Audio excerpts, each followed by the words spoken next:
एकांते तुमरी मोहि द्विधा वा संकोच नाही। जहा चाहिब ताहेबी जहा देव ताहा नेबी।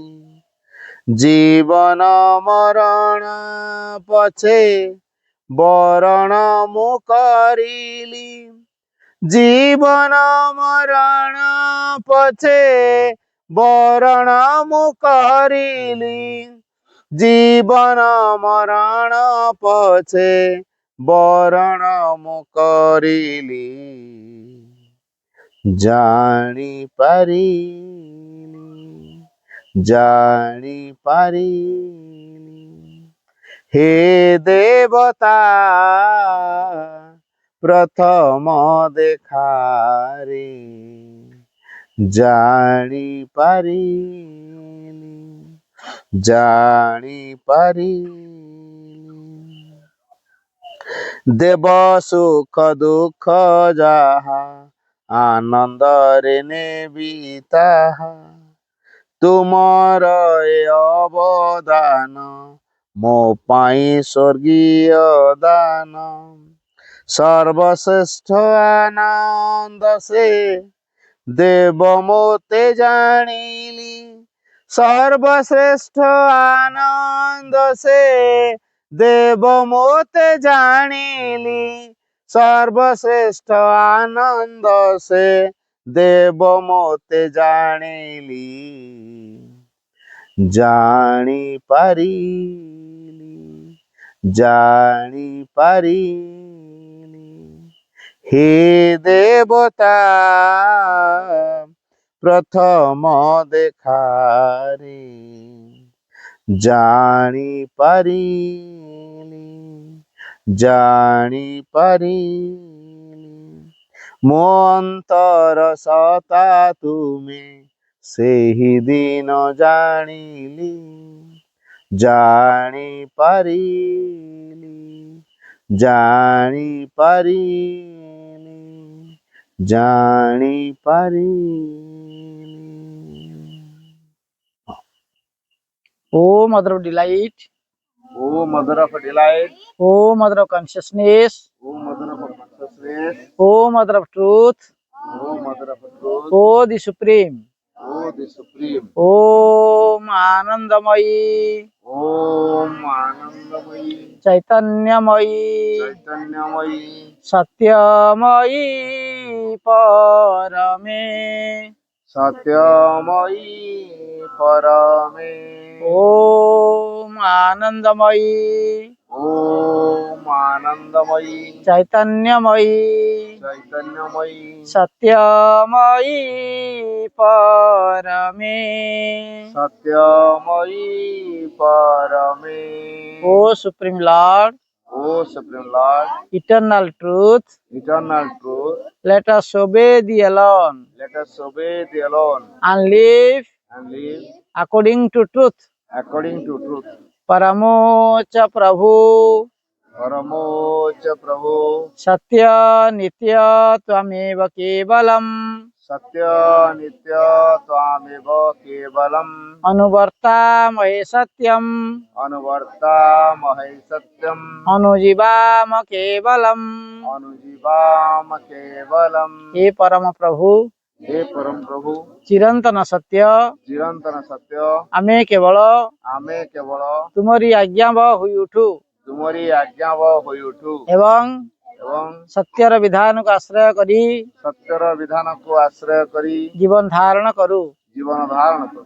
ओम Shri Arvind Mira, Om Shri Arvind Mira, open my mind, open my mind, my heart, my life life to your light, to your light, your love, your your power power in all things. In all things. May I see the divine. May I see the divine. Om Shri Aravind Mira, Om Shri Arvind Mira, open my mind, open my mind, my heart, my life life to your light, to your light, your love, your love, your power your power in all things. In all things. May I see the divine.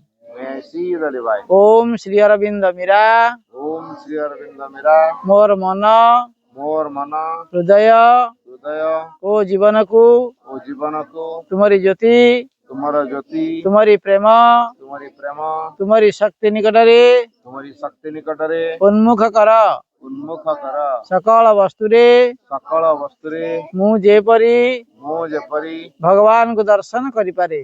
भगवान को दर्शन करिपारे। ओम श्री माता शरणं मम ओम श्री माता शरणं मम ओम श्री अरविंद शरणं मम ओम श्री अरविंद शरणं मम ओम श्री माता शरणं मम ओम श्री माता शरणं मम ओम श्री अरविंद शरणं मम ओम श्री अरविंद शरणं मम असतो मा सद्गमय असतो मा सद्गमयम् तमसो मा ज्योतिर्गमय तमसो मा ज्योतिर्गमयम् मृत्योर्मा मृतंगमय मृत्युर्मं अमृतं गमयम् सर्वे भवन्तु सुखिनः सर्वे भवन्तु सुखिनः सर्वे सन्तु निरामया सर्वे सन्तु निरामया सर्वे भद्राणि पश्यन्तु सर्वे भद्राणि पश्यन्तु मा कश्चित् दुःखभाग् भवेत्। मा कश्चित् दुःखभाग् भवेत्। ओम द्यो शांति ओम जय शांति अंतरिक्षं शांति अंतरिक्षं शांति पृथिवी शांति पृथ्वी शांति आपः शांति आपः शांति औषधय शांति औषधय शांति वनस्पतय शांति वनस्पतय शांति विश्वे देवा शांति विश्वे देवा शांति ब्रह्म शांति ब्रह्म शांति सर्व शांति सर्व शांति शांतिरेव शांति शांतिरेव शांति सामा शांतिरेधि सामा शांतिरेधि ओम शांति ओम शांति शांति शांति शांति। शांति। दुर्गा स्तोत्र श्री अरविंद। माता दुर्गे सिंहवाहिनी सर्वशक्तिदायिनी माता शिव प्रिये तोर सत्यं सुजात आमी माने भारत वर्षर युवक गण तोर मंदिर रे आसीन प्रार्थना करूछु शुण मात ई भारत वर्ष आविर्भूत हुआ प्रकाश हुआ। माता दुर्गे जुगे जुगे मानव शरीर अवतीर्ण होई जन्मे जन्मे तोहरी कार्य करी तो आनंद धाम फेरी जाऊ। एथर भी जन्म होई तोहरी कार्य रे ही आमे माने प्रति शुण मात ई भारत वर्ष आविर्भूत हुआ सहाय हुआ। माता दुर्गे सिंह वाहिनी त्रिशूल धारिणी वर्म आवृत सुंदर शरीर माता जयदायिनी तो प्रतीक्षा रे भारत रही अच्छी तोर से मंगलमयी मूर्ति देखा इच्छुक शुण मात ई भारत वर्ष आविर्भूत हुआ प्रकाश हुआ। माता दुर्गे बलदायिनी प्रेमदायिनी ज्ञानदायिनी शक्ति स्वरूपिणी भीमे सौम्य रुद्र रूपिणी जीवन संग्रामे भारत संग्रामे तोर प्रेरित योद्धा आमे माने दिय माँ प्राणे मने असुर शक्ति असुर उद्यम दिय माँ हृदय रे बुद्धि देव चरित्र देव ज्ञान। माता दुर्गे जगत श्रेष्ठ भारत जाति निबिड़ तिमिर रे आच्छन्न थिला तुही माता गगन प्रांत रे अल्प अल्प उदेउछु तोर स्वर्गीय शरीर तिमिर विनाशिनी आभार उषार प्रकाश ହେଲା आलोक विस्तार कर माता तिमिर विनाश कर। माता दुर्गे श्यामला सर्व सौंदर्य अलंकृता ज्ञान प्रेम शक्तिर आधार भारत भूमि तोर विभूति आज पर्यंत शक्ति शरणात्मक गोपन करथिला आगत से युग आगत से दिन जेतेबेले समग्र विश्व भारत स्कंदरे बहन करी भारत जननी उठु अछि आसमत प्रकाश हुआ। माता दुर्गे तोर संतान आमे माने तो प्रसाद रे तो प्रभाव रे महत कार्य महत भाव रे उपयुक्त हेउ। हे माता विनाश कर क्षुद्रता विनाश कर स्वार्थ विनाश कर भय। माता दुर्गे काली रूपिणी निमुंड मालिनी दिगंबरे कृपाण पाणी देवी असुर विनाशिनी क्रूर निनाद रे अंतस्थ विनाश कर ଗୋଟିଏ ବି ଯେପରି ଆମମାନଙ୍କ ମଧ୍ୟରେ ଜୀବିତ ରହି ନପାରେ।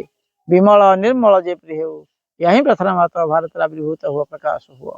ମାତ ଦୁର୍ଗେ ସ୍ୱାର୍ଥ ଭୟ କ୍ଷୁଦ୍ରା ସହିତରେ ମ୍ରିୟମାଣ ଭାରତ, ହେ ମାତ ଆମମାନଙ୍କୁ ମହତ କର, ମହତ ପ୍ରୟାସୀ କର, ଉଦାର ଚେତା କର, ସତ୍ୟ ସଂକଳ୍ପ କର, ଯେପରି ଆଉ ଅଳ୍ପାସି ନିଚେଷ୍ଟ ଅଳସ ଭୟଭୀତ ନ ହେଉ। ମାତ ଦୁର୍ଗେ ଯୋଗ ଶକ୍ତି ବିସ୍ତାର କର, ଆମେ ହିଁ ତୋର ପ୍ରିୟ ଆର୍ଯ୍ୟ ସନ୍ତାନ। ଆମମାନଙ୍କ ମଧ୍ୟରେ ଲୁପ୍ତ ଶିକ୍ଷା, ଚରିତ୍ର ଶକ୍ତି, ଶ୍ରଦ୍ଧା ଭକ୍ତି ତପସ୍ୟା ବ୍ରହ୍ମଚର୍ଯ୍ୟ ସତ୍ୟ ଜ୍ଞାନ ବିକାଶ କରି ଜଗତରେ ବିତରଣ କର। ମାନବ ସହାୟ ଦୁର୍ଗତି ନାଶିନୀ ଜଗଦମ୍ବେ ପ୍ରକାଶ ହୁଅ। ମାତ ଦୁର୍ଗେ ଅନ୍ତସ୍ତରୀକୁ ସଂହାର କରି ବାହାରର ବାଧାବିଘ୍ନ ନିର୍ମୂଳ କର। ବଳଶାଳୀ ପରାକ୍ରମୀ ପୂର୍ଣ୍ଣଚେତାର୍ଯ୍ୟାତି ଭାରତର ପବିତ୍ର କାରଣେ ଉର୍ବର କ୍ଷେତ୍ରେ କହନ ସହଚର ପର୍ବତ ତଳେ ପୂତ ସଲାନ କଥା ପ୍ରେମ ସତ୍ୟ ଶକ୍ତି ଶିଳ୍ପ ସାହିତ୍ୟ ବିକ୍ରମ ଜ୍ଞାନରେ ଶ୍ରେଷ୍ଠ ହୋଇ ନିବାସ କରୁ। ମାତୃଚରଣରେ ଏହା ହିଁ ପ୍ରାର୍ଥନା ମାତ ଭାରତରେ ଆବିର୍ଭୂତ ହୁଅ, ପ୍ରକାଶ ହୁଅ। ମାତ ଦୁର୍ଗେ ଆମମାନଙ୍କ ମଧ୍ୟରେ ଯୋଗବଳରେ ପ୍ରବେଶ କର, ଆମେମାନେ ହୋଇ ଉଠୁତର ଯନ୍ତ୍ର, ଅଶୁଭ ବିନାଶୀ ତରବାରୀ, ଅଜ୍ଞାନ ତିମିର ବିନାଶୀ ପ୍ରଦୀପ। ହେ ମାତ ଭାରତର ଯୁବଗଣଙ୍କର ଏହି ବାସନା ପୂର୍ଣ୍ଣ କର, ଯନ୍ତ୍ରୀ ହୋଇ ଯନ୍ତ୍ର ଚଳାଅ, ଅଶୁଭାନ୍ତ୍ରୀ ହୋଇ ତରବାରୀ ଘୁରାଅ, ଜ୍ଞାନ ଦୀପ୍ତି ପ୍ରକାଶ ଧର ପ୍ରକାଶ ହୁଅ।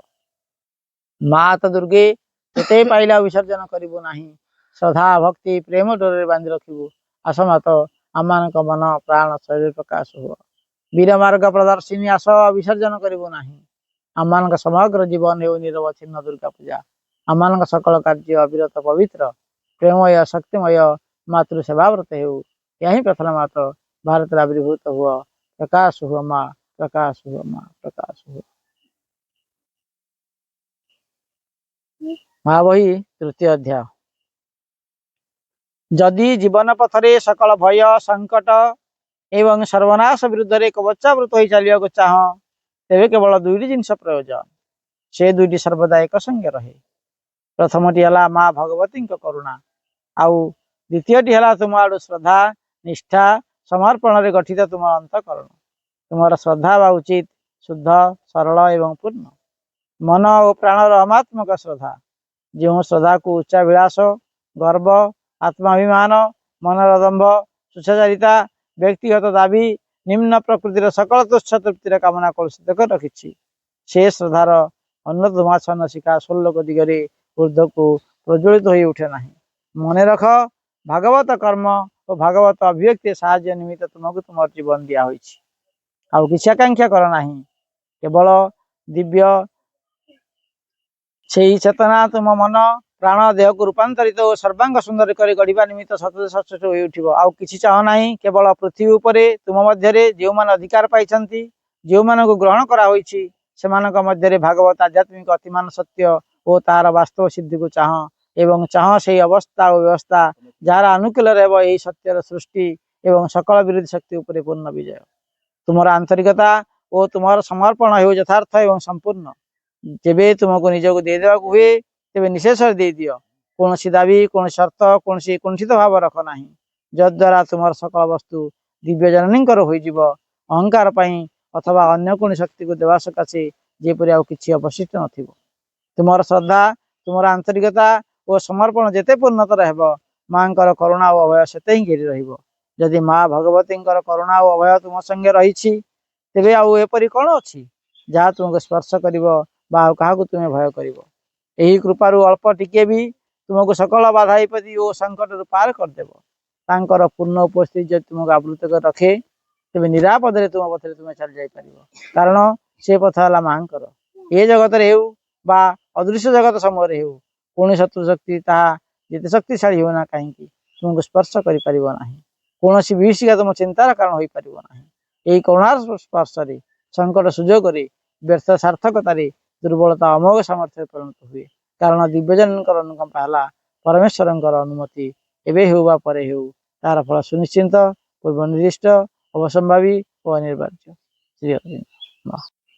ବର୍ତ୍ତମାନ ଆମେ ବିନୁ ଭାଇଙ୍କ ପାଖରୁ କିଛି ଶୁଣିବା 10-15 ମିନିଟ୍ ପାଇଁ, ତାପରେ ମୁଁ ଆଲୋଚନା ରଖିବି। ଭାଇ ତମମାନଙ୍କୁ କ'ଣ କହିବା? କ'ଣ କହିବା କୁହ? ତୁ କୋଉ ଗଛ ମୂଳେ ବସିଛ କହିଲୁ? ବରଗଛ ମଞ୍ଜି ଦେଖିଛ? ହଁ, ବରଗଛ ମଞ୍ଜି ଦେଖିନା? ଆରେ ବରଗଛରେ ଏତେ ଫଳ ହଉଛି ତା ମଞ୍ଜି ତମେ ଦେଖିନା? ଏଇ ବରଗଛରେ ଫଳ ହଉଛି ନା ହଉନି? ଫଳ ପଡୁଛି ନା ପଡୁନାହିଁ? ଏଥର ତା ଫଳ ଟା ଫଟେଇକି ଦେଖିବ ହେଲା। ତା ଭିତରେ ଶହ ଶହ ମଞ୍ଜି ଅଛି। ତ ମଞ୍ଜି କେତେ ବଡ କହିଲ? ସୋରିଷ ଦେଖିଛ? ଆଁ, ସୋରିଷର 20-30 ଭାଗରୁ ଛୋଟିଆ ଆହୁରି ସେ ମଞ୍ଜି, ପୁରା ଛୋଟିକେ ଟିକେ ମଞ୍ଜି ହେଲା। ସେ ଛୋଟିଆ ମଞ୍ଜିଟିରେ ଏଇ ଗଛଟା ଥିଲା ନା ନଥିଲା? ହଁ, କୋଉଠି ଥିଲା ଏଇ ଗଛଟା? ଏତିକି ବଡ ବର ଗଛ କା ଭିତରେ ଥିଲା କୁହ? ସେ ମଞ୍ଜି ଭିତରେ ଥିଲା ନା ନଥିଲା? ହେଲା। ତମେ ଏଇଠି ଆମେ ଯୋଉ ମା ଆଉ ଶ୍ରୀହରିଙ୍କୁ ଭଗବାନ ବୋଲି ଭଗବତୀ କହୁଛୁ, ଭଗବାନ ବୋଲି ଯାହାକୁ କହୁଛୁ, ସେଇ ଭଗବାନ କୋଉଠି ଅଛନ୍ତି? ଆମ ଭିତରେ ସେମିତି ଅଛନ୍ତି। ବିରାଟ ଭଗବାନ ହେଲେ ମଧ୍ୟ ସେ କାହା ଭିତରେ ଅଛନ୍ତି? ଆମ ଭିତରେ ଅଛନ୍ତି ହେଲା। ତେଣୁ ଆମ ସମସ୍ତଙ୍କର କର୍ତ୍ତବ୍ୟ କଣ? ଆମ କର୍ତ୍ତବ୍ୟ କଣ କୁହ? ଆମ ଭିତରେ ଥିବା ଭଗବାନଙ୍କୁ ପ୍ରକାଶ କରିବା ନା ସେ ଭିତରେ ସେମିତି ରଖିଥିବା? ଏଇ ବର ଗଛର ମଞ୍ଜି ଟା ପ୍ରକାଶ ହେଇକି ଏତେ ବଡ ଗଛଟା ହେଲା ନା ହେଲାନି? ହେଲାନି? ଯଦି ସେ ମଞ୍ଜିଟା ଠିକ ପାଣି ପାଇନଥାନ୍ତା, ଆଲୋକ ପାଇନଥାନ୍ତା, ମାଟି ପାଇନଥାନ୍ତା, ଆଉ ଗଛ ହେଇଥାନ୍ତା? ହେଇଥାନ୍ତା କି? ତେଣୁ ଉପଯୁକ୍ତ ପରିବେଶ ପାଇଲା ବୋଲି ହିଁ ସେ ଗଛ ହେଲା, ନାଇଁ କି? ତେଣୁ ଆମ ସମସ୍ତଙ୍କ ଭିତରେ କିଏ ଅଛନ୍ତି? ଭଗବାନ ଅଛନ୍ତି ନା ନାହାନ୍ତି? ନାହାନ୍ତି? ସିଏ ଯଦି ସେମିତି ପରିବେଶ ପାଇବେ ତାହେଲେ କଣ ହବ? ଆମ ଭିତରେ ସେ ଭଗବାନ କଣ ହେବେ? ପ୍ରକାଶ ହେବେନି? ଯେମିତି ମଞ୍ଜି ଭିତରୁ ଗଛଟା ପରିପ୍ରକାଶ ହେଲା, ସେମିତି ଆମ ଭିତରୁ ଭଗବାନ କଣ ହେବେ? ପରିପ୍ରକାଶ ହେବେନି? ହେବେ ନା ହେବେ ନାହିଁ? ସେଭଳି ପରିବେଶ ତ ପାଇଲେ, ସେଇ ଯୋଉ ପରିବେଶଟି ପାଇଁ ଆମକୁ କଣ କରିବାକୁ ପଡିବ? ସେଇଥିପାଇଁ ଆମେ ପାଠଶାଠ କରାହଉଛି। ଆମେ ପାଠଶାଳରେ କାହିଁ ବସୁଛନ୍ତି? ଆଜି ଏଇଠି ଖାଲି କାହିଁ ହେଇଛନ୍ତି? କାହିଁ ବସିଛନ୍ତି? ସନ୍ତୋଷ ଭାଇ ଡାକିଛନ୍ତି, ଆମେ ସମସ୍ତେ ବସିଛନ୍ତି। କାହିଁ ବସିଛନ୍ତି? ମାଙ୍କ ପାଖରେ ବସିଛନ୍ତି, କାହିଁ ବସିଛନ୍ତି? କାହିଁ ବସିଛନ୍ତି ଏଥର କୁହ? କାହିଁ ବସିଛନ୍ତି? ଆମ ଭିତରର ସମ୍ଭାବନା ପରିପ୍ରକାଶ ହବ ହେଲା। ତ ସ୍କୁଲରେ କାହିଁ ପାଠ ପଢୁଛ? କିଏ ଡାକ୍ତର ହବ, କିଏ ଇଞ୍ଜିନିୟର ହବ, କିଏ କଣ ହବ ନା ନାହିଁ? କିଏ ଚାକିରି କରିବ, କିଏ ବ୍ୟବସାୟ କର, ଯାହା ବି କଲ ତମ ଭିତର ଗୁଣଟା ପରିପ୍ରକାଶ ହବ ସ୍କୁଲକୁ ଯାଇ ପାଠ ପଢିବା ଫଳରେ। ସେମିତି ଆମେ ଯଦି ପାଠଶାଠ କରିବା, ଆମ ଭିତରର ଗୁଣ ବିକାଶ ହବ, ଆମ ଭିତରେ ଥିବା ଭଗବାନ ପରିପ୍ରକାଶ ହେବେ। ବୁଝିଲେ ନା ନାଇଁ କଥାଟା? ତେଣୁ ଆମ ଭିତରେ ଯୋଉ ଭଗବାନ ପରିପ୍ରକାଶ ହେବେ, ସେଇ କଥାକୁ, ସେଇ ସାମର୍ଥ୍ୟକୁ ଧରି ବିଶ୍ୱରେ ଯୋଉ ଶକ୍ତିକୁ ଧାରଣ କରି ମା ଆସିଛନ୍ତି, ଇଏ ହଉଛନ୍ତି ସେ ମା। ଦେଖିଛ ମାଙ୍କ ଫଟୋ ସବୁ ଦେଖିଛ? ତମ ଘରେ ସବୁ ମାଙ୍କ ଫଟୋ ରଖିଛ? ହଁ, ସେଇ ଯୋଉ ମାଙ୍କୁ ତମେ ରଖିଛନ୍ତି, ସେଇ ମା ହଉଛନ୍ତି ଅତିମାନ ଶକ୍ତିର ଆଧାର ହେଲା। ତାଙ୍କ ସ୍ପର୍ଶରେ, ତାଙ୍କ କୃପାରେ କଣ ହବ? ଆମ ଭିତରେ ଥିବା ଭଗବାନ କଣ ହେବେ? ପରିପ୍ରକାଶ ହେବେ। ଆମେ ମାନେ କଣ କରିବା? ପ୍ରଚେଷ୍ଟା କରିବା। ଆମେ ଚାହିଁଲେ ହବ ନା ନାଇଁ? ଆମେ ଚାହିଁବା, ଆଉ କାହାର କୃପା ହବ? ମାଙ୍କର କୃପା ଯେତେବେଳେ ହବ, ଆମ ଭିତରେ ଥିବା ଭଗବାନ କଣ ହେବେ? ପ୍ରକାଶ ହେବେ, ହେବେନି? କିଏ ଆମ ଭିତରେ ଥିବା ଭଗବାନ ପ୍ରକାଶ କରିବାକୁ ଚାହୁଁନ କୁହ? ଚାହୁଁଛ ନା? ସମସ୍ତେ ଚାହୁଁନ? ଯିଏ ଚାହିଁବ ସେ କଣ କରିବ? କଣ କରିବ? ଲାଗି ରହିବ ନା ଛାଡିକି ପଳେଇବ? ମଞ୍ଜିଟା ଥୋଇଦବ, ପୁଣି ଉଠେଇ ଧରି ଘରକୁ ପଳେଇବ, ଗଛ ହବ? ତାହେଲେ ମଞ୍ଜିଟା କଣ ହବ? ଏଇ ଧାନ ଗଛରେ ଧାନ ଗଛ ଗୁଡା ସବୁ ହେଇଛି ନାହିଁ? ମଞ୍ଜିଟା ସେଇ ମାଟିରେ ପଡିଲା ପରେ ପାଣି ପାଇଲା, ତାପରେ ଗଛ ହେଇଛି ନା ନାଇଁ? ଆଉ ଯଦି ମଞ୍ଜିଟା ପକେଇ ଦେଇ ଉଠେଇ ଆଣିବା, ଗଛ ହବ? ତେଣୁ ଆମେ କଣ କରିବା କୁହ? ଲାଗି ରହିବା ନା ଛାଡିକି ପଳେଇବା? ଏଇ ଆଜି ବସି ପଇଲେ ସରିଲା? ଲାଗି ରହିବା। ତମେ ସ୍କୁଲକୁ ଯାଉଛ, ଦୈନିକ ସ୍କୁଲ ଯାଉଛ ନା ଦିନେ ଦିନେ ଯିବ? ହଁ, ଯିଏ ଦିନ ଦିନ ସ୍କୁଲ ଯିବ ତାର ଜ୍ଞାନ ହବ, ହବ ନା ହବନି? ଜ୍ଞାନଟା କୋଉଠି ଅଛି କି? ତମ ଭିତରେ ଅଛି ନା? ଆଉ ଦିନେ ଦିନେ ଗଲେ ସ୍କୁଲ ଜ୍ଞାନ ହବ? ଜ୍ଞାନ ପ୍ରକାଶ ହବାକୁ ହେଲେ ଦୈନିକ ସ୍କୁଲ ଯିବାକୁ ପଡିବ ହେଲା। ସେମିତି ଆମ ଭିତରେ ଯଦି ଭଗବାନ ପରିପ୍ରକାଶ ହେବେ, ଆମେ କଣ କରିବା? ଦୈନିକ ଭଗବାନଙ୍କୁ ଶ୍ରଦ୍ଧା କରିବା, ଭଲ ପାଇବା। ଯିଏ ଯାହାକୁ ଭଲ ପାଏ ସେ କଣ କରେ? ଯିଏ ଯାହାକୁ ଭଲ ପାଏ କଣ କରେ କୁହ? ତାହେଲେ ସବୁବେଳେ ମନରେ ପକଉନଥିବ? ଆଖି ବନ୍ଦ କରିଦେଲେ ତାଙ୍କୁ ଦେଖାଯାଉନଥିବ। ହଁ, ଯିଏ ଯାହାକୁ ଭଲ ପାଏ ତାଙ୍କୁ ସେ ସବୁବେଳେ ଦେଖା କରିବା ପାଇଁ ଚାହୁଁଥିବ ଚାହୁଁନଥିବ, ତାଙ୍କ ସହିତ ସବୁବେଳେ କଥା ହେବା ପାଇଁ ଚାହୁଁଥିବ ଚାହୁଁନଥିବ, ତାଙ୍କ ଘରକୁ ସବୁବେଳେ ଯିବାକୁ ମନ ହଉଥିବ ନା ହଉନଥିବ। ହଁ, ନାଇଁ? ସେମିତି ଆମେ ଯଦି ମାଆଙ୍କୁ ଭଲ ପାଇବା ତାହେଲେ କଣ କରିବା? ଆମେ ମାଆଙ୍କୁ ଗୋଟେ ସାଙ୍ଗ କରିନେବା, ବୁଝିଲ ନା ନାଇଁ? ତ ଡରିବନି, ଇଏ ମା ଦେବତା ବୋଲି, ଇଏ ମା ଦେବୀ ବୋଲି, ଦେବତା ବୋଲି, ଠାକୁର ବୋଲି ଭାବିବନି। ଆଉ ସେଠି ତ ଭାବିଗଲା ମୂଳରୁ ଆସିବନି ଆଉ। ତ ମାଆକୁ ତମେ ଡର? ତ ମା କୋଳରେ ବସି ପଡ ନାଇଁ? ତ ତମର ଯାହା ସୁବିଧା ଅସୁବିଧା ମାଆକୁ କୁହ ନାଇଁ? କୁହ ନା କୁହ? ଇଏ ହଉଛି ସେଇ ମା। ତମ ମା ତମର ଏକା ମା, ଇଏ ମା ତମ ସମସ୍ତଙ୍କର ମା। ଏଇ ଯୋଉ ମାଙ୍କୁ ଦେଖୁଛ ନା ନାଇଁ, ଶ୍ରୀ ମାଙ୍କୁ, ଇଏ କାର ମା? ତମର ଏକଲା ମା ନୁହେଁ, ତମ ସମସ୍ତଙ୍କର ମା। ତମ ମାନଙ୍କର ମା ନୁହେଁ, ଗଛ ଲତା ପଶୁ ପକ୍ଷୀ ଯେତେ ବିଶ୍ୱରେ ଦେଖୁଛ, ଯାହା ଦେଖୁଛ ସମସ୍ତଙ୍କର ସେ ମା। ହେଲା, ତମ ମା କାହାର ମା? ତମ ମା ତା ମା ତାର, ତା ମା ନାଇଁ କି? କିନ୍ତୁ ଏଇ ଯୋଉ ମା ସେ କଣ? ସମସ୍ତଙ୍କର ସେ ମା। ତମ ମା ପାଖରେ ତମେ ଯେମିତି ସବୁ କଥା ଖୋଲିକି କହୁଛ ନା କହୁନ? ତମର ପ୍ୟାଣ୍ଟ ଦରକାର, ସାର୍ଟ ଦରକାର, କଲମ ଦରକାର, ହଁ, କି ଯାହା ଦରକାର କହୁଛ ନା କହୁନ? ଆଉ ବଜାର ଯିବ କହିବନି? ସେମିତି ଆମେ ମାଙ୍କୁ ଯିଏ ଭଲ ପାଇବ ସେ କଣ କରିବ? ତମ ମାଙ୍କୁ ଯେମିତି ଭଲ ପାଉଛ ଏ ମାଙ୍କୁ ସେମିତି ଭଲ ପାଇବ, ବୁଝିପାରୁଛ ନା ନାଇଁ? ଯିଏ ମାଙ୍କୁ ଭଲ ପାଇବ ସେ କଣ କରିବ? ଆଗେ ତାଙ୍କ ସହିତ ସାଙ୍ଗ ହବ, ମାଙ୍କ ଫଟୋ ନେଇ ଘରେ ରଖିବ। ହେଲା, ତମେ ଯେମିତି ପରିଷ୍କାର ପରିଚ୍ଛନ୍ନ ହଉଛ ମାଙ୍କୁ ସେମିତି ପରିଷ୍କାର ପରିଚ୍ଛନ୍ନ ରଖିବ, ସେମିତି ରଖିଦବ। ତ ମା ଯଦି ଗୋଟେ ଚିରା ଶାଢୀ ପିନ୍ଧିବ, ମଇଳା ଶାଢୀ ପିନ୍ଧିବ, ଭଲ ଲାଗିବ? ଭଲ ଲାଗିବ? ତମେ ଗୋଟେ ମଇଳା ଶାଢୀ ପୋଷାକ ପିନ୍ଧିବ, ଭଲ ଲାଗିବ? ସେମିତି ମାଙ୍କ ଫଟୋକୁ ରଖିବ, ସୁନ୍ଦର ଭାବରେ ସଜାଇକି ପରିଷ୍କାର ପରିଚ୍ଛନ୍ନ କରି ଦୈନିକ ତାଙ୍କୁ ସାଇଜିକି ରଖିବ। ହେଲା, ଯିଏ ଭଲ ପାଇବ କଣ? ଯୋଉ ମାଙ୍କ ଫଟୋ ରଖିବ ପୁଣି ଦେଖାଯିବ ନା ନାହିଁ? ତମେ ଯୁଆଡେ ପଳେଇଲ ଦେଖାଯିବ ନା ନାହିଁ? ତମେ ଏଇଠିକି ଆସ, ମା ତମର ଘରେ ଅଛି ନା ନାହାନ୍ତି? ଏଇଠି ତମ ମା ଦେଖାଯାଉଛି ନା ଦେଖାଉନାହାନ୍ତି? ଏଇଠି ଭାବିଲ ଯେ ତମ ମା ଦେଖାଯାଉଛି ନା ଦେଖାଉନାହାନ୍ତି? ଦେଖାଯାଉନାହାନ୍ତି? ଦେଖାଯାଉନାହାନ୍ତି? ତ ମାକୁ ଦେଖିପାରୁଛ ନା ନାଇଁ? ଏଇଠି ବସିଛ, ତ ମା ଦେଖାଯାଉଛି ନା ଦେଖାଉନାହାନ୍ତି? ତମ ମା କୋଉ ରୂପରେ, କୋଉ ଗୁଣରେ, କଣ କରୁଥିବେ, ତମ ଘର ସବୁ ଦେଖାଯାଉନି? ସେମିତି ମାଙ୍କୁ ତମେ ଯେତେବେଳେ ରଖିବ, ସବୁବେଳେ ତମେ ମାଙ୍କୁ ଭାବିବ ଯେ ମା ମୋ ସାଙ୍ଗରେ ଅଛନ୍ତି ଏବଂ ତାଙ୍କୁ ଦେଖୁଥିବ ସେମିତି।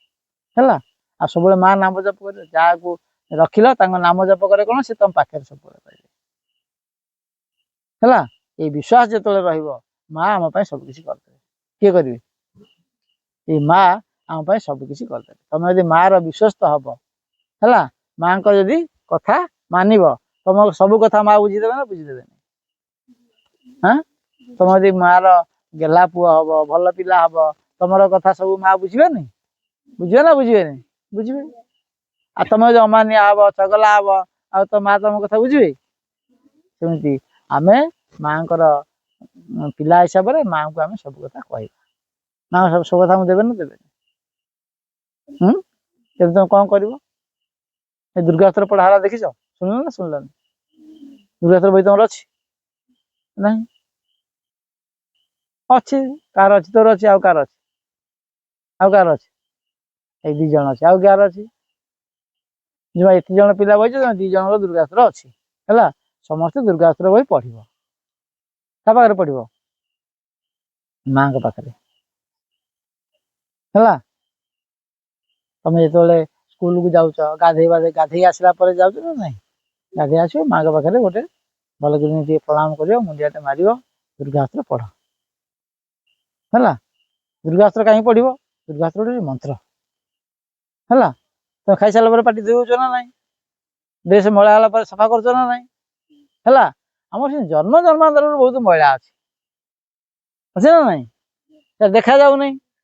ଆମେ ଚଗଲା ହେଇଯାଉଛନ୍ତି, ଆଜି ଦୁଷ୍ଟ ହଉଛନ୍ତି, ଆମେ ବିଭିନ୍ନ ପ୍ରକାର ଆମର ପାଠ ବି ମନ ରହୁନାହିଁ, ଯାହା ଯେମିତି ଆମ ଭିତରେ ଅଡୁଆ ତଡୁଆ ହେଇକି ଅଛି, ସେ ଠିକ ହେଇଯିବ କେମିତି? ସେ ମନ୍ତ୍ର ଆବୃତ୍ତି କଲେ। ଆମେ ଯଦି ଦୁର୍ଗାସ୍ତ୍ର ପଢିବା ତାହେଲେ ଆମର ଜନ୍ମ ଯୋଉ ଯେତିକି ମଇଳା ଅଛି, ହେଲା, ସେ ସଫା ହେଇଯିବ। ତମ ଘର ଦିନ ଝାଡୁ କରୁଛ ନା ଦିନେ ଝାଡୁ କରୁଛ? ଦିନେ ଝାଡୁ କରିଦେଲେ ସଫା ହେଇକି ରହିବ? ତାହେଲେ କଣ କରିବାକୁ? ଦୈନିକ ଝାଡୁ କରିବାକୁ ପଡୁଛି ନା ନାଇଁ? ତେଣୁ ଦୈନିକ କରିବାକୁ ପଡିବ। ଦୁର୍ଗାସ୍ତ୍ର ଦିନେ ପଢିଦେଲେ ହବ ନା ଦୈନିକ ପଢିବ? ଦୈନିକ ପଢିବ। ଯିଏ ଦୈନିକ ଦୁର୍ଗାସ୍ତ୍ର ପଢିବ ତା ଭିତରେ ଆସ୍ତେ ଆସ୍ତେ ଆସ୍ତେ ଆସ୍ତେ ସଫା ହେଇଯିବ, ପୁରା ସଫା ହେଇଯିବ। ତମ ରଙ୍ଗ ବଦଳିବା କଥା କୁହାଉନି, ରଙ୍ଗ ବଦଳିବା କଥା କୁହାଉଛି କି ଭିତର ବଦଳିଯିବ। ତମେ ଯୋଉ ରାଗୁଥିଲ ଆଉ ରାଗି ପାରିବନି ହେଲା, ମିଛ କହୁଥିଲ ଆଉ ମିଛ କହିପାରିବନି, ପାଠ ମନରେ ରହୁନଥିଲା ପାଠ ସବୁ ମନରେ ରହିବ, ବୁଝୁଛ ନା ନାଇଁ? ଖେଳରେ ତମକୁ ସବୁବେଳେ ଜିତିବ ଆଉ ହାରିବନି, ବୁଝିପାରୁଛ ନା ନାଇଁ? ତେଣୁ ତମେ ଦୁର୍ଗାସ୍ତ୍ର ଦୈନିକ ପଢିବ, ମାଆଙ୍କୁ ସବୁବେଳେ ମନେ ରଖିବ। ମାଆଙ୍କୁ ଫଟୋ ଦେଖିଲ, ଏଇଠି ଯେମିତି ଆଖି ବନ୍ଦ କରିଦେଲ ମାଆଙ୍କୁ, ତମ ଘରେ ମାଆକୁ ଦେଖିପାରୁଛ, ଇଏ ଦେଖି ଭାବିବ ଯେ ଇଏ କଣ, ଇଏ ତମ ସମସ୍ତଙ୍କ ମା, ଜଣଙ୍କର ମା ନୁହେଁ। ଯଦି ସମସ୍ତଙ୍କର ମା, ତମେ ଯେତେବେଳେ ସମସ୍ତେ ବସ ସମସ୍ତେ ଭାଇ ଭଉଣୀ ନା ଭାଇ ଭଉଣୀ ନୁହଁ? ଭାଇ ଭଉଣୀ ନୁହଁ? ଭାଇ ଭଉଣୀର ହିସାବ ଅଛି କେତେ ଜଣ ହବ ଏଥର? ତମ ଘରେ ତମ ଭାଇ ଭଉଣୀ 2 ଜଣ 3 ଜଣ ହବ, ନାଇଁ କି 4 ଜଣ ହବ। କିନ୍ତୁ ଆମେ ଯେତେ ବହି ଆମର ଆମ ଭାଇ ଭଉଣୀଙ୍କ ସଂଖ୍ୟା ବଢିଗଲା, ସବୁବେଳେ କମ। ବିଶ୍ୱ ସାରା ଆମର ସମସ୍ତେ ଭାଇ ଭଉଣୀ, କାହିଁକି ନା ଆମେ ଗୋଟିଏ ମାର ଛୁଆ, ବୁଝିଗଲା? ତେଣୁ ଆମେ ମାଙ୍କ ପାଖରେ ଯଦି ନିଜକୁ ଖୋଲିଦବା, ମା ତାଙ୍କ କୃପାରେ ସବୁ ସମ୍ଭବ କରିବେ। ଆମ ଭିତରେ ଯୋଉ ଭଗବାନ ଅଛନ୍ତି, ଏ ଭଗବାନ ପରିପ୍ରକାଶ ହବାରେ କିଏ ସାହାଯ୍ୟ କରିବେ? ମା ସାହାଯ୍ୟ କରିବେ, ହେଲା? ଆମେ କଣ କରିବା ଏଥର କୁହ? ସବୁବେଳେ ମାଙ୍କୁ ସ୍ମରଣ କରିବ। କିଛି ନହେଲେ ତ 3 ଥର ମନେ ରଖିପାରିବ, 3-4 ଥର, ହେଲା? ଶୋଇବା ପୂର୍ବରୁ, ହେଲା, ବିଛଣାରେ ଟିକେ ବସି ପଡିବ, ହେଲା? ବସିକି ମା, ଆଜି ଯେମିତି ପ୍ରଥମରେ ମା ମା ଜପ କଲେ ନା କଲେନି, ସେମିତି ମା ମା ମା ମା ଜପ କରିବ। ଜପ କରିକି ମାଙ୍କ କୋଳରେ ଶୋଇପଡିବ, ହେଲା? ପୁଣି ଉଠିବ, ଉଠିଲା ପରେ ପୁଣି ସେଇଠି ବିଛଣାରେ ବସିକି ଟିକେ ମା ମା ଜପ କରିଦବ, ହେଲା? ଆଉ ଖାଇଲା ବେଳେ ତମେ ଯାଇକି ତ କି ଖାଇଦଉଛ ନା ଖାଇଦଉନ? ଖାଇଦବ ନା? ଖାଇଲା ବେଳେ କଣ କରିବ? ଖାଇଲା ବେଳେ ମଧ୍ୟ ସେମିତି ଟିକେ ନୀରବରେ ବସିବ, ମାଙ୍କୁ କହିକି ଖାଇବ। କାରଣ ତମ ଭିତରେ ମା ରହିକି କଣ କରୁଛନ୍ତି? ଖାଦ୍ୟ ଖାଉଛନ୍ତି। ଆଉ କେତେ ଲୋକ ପଢିଲା ବେଳେ, ମାନେ ଯୋଉ କାମ କରିବା ସମୟ ହେଲା, ତମେ ପାଠ ପଢା ପିଲା, ପଢିଲା ବେଳେ, ପଢିବା ପୂର୍ବରୁ ହଠାତ୍ ଯାଇ ବହି ଖୋଲି ପକେଇବନି, ବହି ରଖିବ। ବହିରେ ତମେ ସ୍କୁଲ ଗଲାବେଳେ କଣ କରୁଛ? ଆଗେ ପ୍ରାର୍ଥନା କରୁଛ ନା ଆଗେ ପାଠ ପଢୁଛ? ଆଗେ ପ୍ରାର୍ଥନା ହଉନି? ସେମିତି ତମେ ଯେତେବେଳେ ଘରେ ବି ପାଠ ପଢିବ, ପ୍ରାର୍ଥନା କରୁଛ ନାଇଁ? ଘରେ ବସିଲା ବେଳେ ମଧ୍ୟ ନିଜେ ଟିକେ ନୀରବରେ ବସିବ, ମାଙ୍କୁ ଡାକିବ, ମା ମା ମା ମା ମା ମା ବୋଲି କହିବ। କହିସାରିବା ପରେ ପୁଣି ବହି ଖୋଲି ପଢିବ। ପଢିଲେ ସବୁ ପାଠ ମନେ ରହିବ, କାରଣ ତମ ସହିତ ମା ଅଛନ୍ତି, ମା ତମ ଭିତରେ ପଢିବ। ସେଇଥିପାଇଁ ମା କହୁଛନ୍ତି ତୁମେ ଯେ କେତେବେଳେ ଏକା ବୋଲି ଭାବିବନି, ତମ ସାଙ୍ଗରେ ମା ଅଛନ୍ତି, ଡର ମାଡିବ, ହେଲା? ସେଇ ଆଦର୍ଶ ବହିରେ ସେ ଗୋଟେ ବାଣୀକି ଲେଖୁଛନ୍ତି। ସେ ଆଦର୍ଶ ବହିରେ କହୁଛନ୍ତି ତମ ଭିତରେ ଭଗବାନଙ୍କୁ ପରିପ୍ରକାଶ କର ବୋଲି, ଚୈତ୍ୟ ଶିକ୍ଷା ଚାପ୍ଟର। ତମେ ଗଲେ ଜାଣିବ ଏ କଥା, ଜାଣ ତମ ଭିତରେ କାହାକୁ ଆମେ ଏକାଠି ହଉଛନ୍ତି କାହିଁକି? ଆମ ଭିତରେ ଥିବା, ଯେମିତି ଏଇ ମଞ୍ଜି ଭିତରେ ଗଛ ପରିପ୍ରକାଶିତ ହେଇଛି ଗଛ ରୂପରେ। ମଞ୍ଜି ଭିତରେ ଗଛ ଅଛି ନା କୋଉଠି ଅଛି? ମଞ୍ଜି ଭିତରେ ନାହିଁ। କିନ୍ତୁ ଆମ ଭିତରେ କିଏ ଅଛନ୍ତି? ଆମ ଭିତରେ ଭଗବାନ ଅଛନ୍ତି। ତେଣୁ ଆମ ଭିତରେ ଭଗବାନ କଣ ହେବେ? ପରିପ୍ରକାଶ ହେବେ। ସେଇଥିପାଇଁ ଆମେ ପାଠଶାଠ କରୁଛନ୍ତି, ଆମେ ଏକାଠି ସମସ୍ତେ ବସୁଛନ୍ତି। ମା ସେଥିପାଇଁ କହୁଛନ୍ତି ତୁମେ ଯେ ଏକଲା କେବେ ବି ହବ ନାହିଁ। ଭଗବାନ ତୁମ ସହ ରହି ତୁମକୁ ସାହାଯ୍ୟ କରୁଛନ୍ତି ଓ ପଥ ଦର୍ଶାଉଛନ୍ତି। ସେଇ ଏକମାତ୍ର ସାଥୀ ଯେ କେବେ ବି ସଙ୍ଗ ତ୍ୟାଗ କରନ୍ତି ନାହିଁ। ସେଇ ଏକମାତ୍ର ବନ୍ଧୁ ଯାହାଙ୍କ ପ୍ରେମ ଆମକୁ ଆଶ୍ୱାସନା ଓ ସାମର୍ଥ୍ୟ ପ୍ରଦାନ କରେ। ବିଶ୍ୱାସ ରଖି ତୁମେ ସବୁ କିଛି କରିଦେବେ। ବିଶ୍ୱାସ ରହିଲେ ତ କରିବେ। ତାପରେ ବିଶ୍ୱାସ ରହିଲେ କରିବେ। ମାଙ୍କ ଉପରେ ଆମର ଯଦି ବିଶ୍ୱାସ ଭରସା ରହିବ, ତାହେଲେ ସବୁ କାର୍ଯ୍ୟ କିଏ କରିଦେବେ? ମା ଆମର କରିଦେବେ, ହେଲା? ମା ଆମର କଣ? ସାଥୀ, ସାଙ୍ଗ, ଆମର ବନ୍ଧୁ। ସେ ଆମ ଭିତରେ ଅଛନ୍ତି, ସେ ଆମ ଭିତରେ ପରିପ୍ରକାଶ ହେବେ, ହେଲା? ଆମେ ଏଇଭଳି ଗୋଟେ ସଂକଳ୍ପ ନେଇ ଆମ ଜୀବନ ବଞ୍ଚି ଶିଖିବା।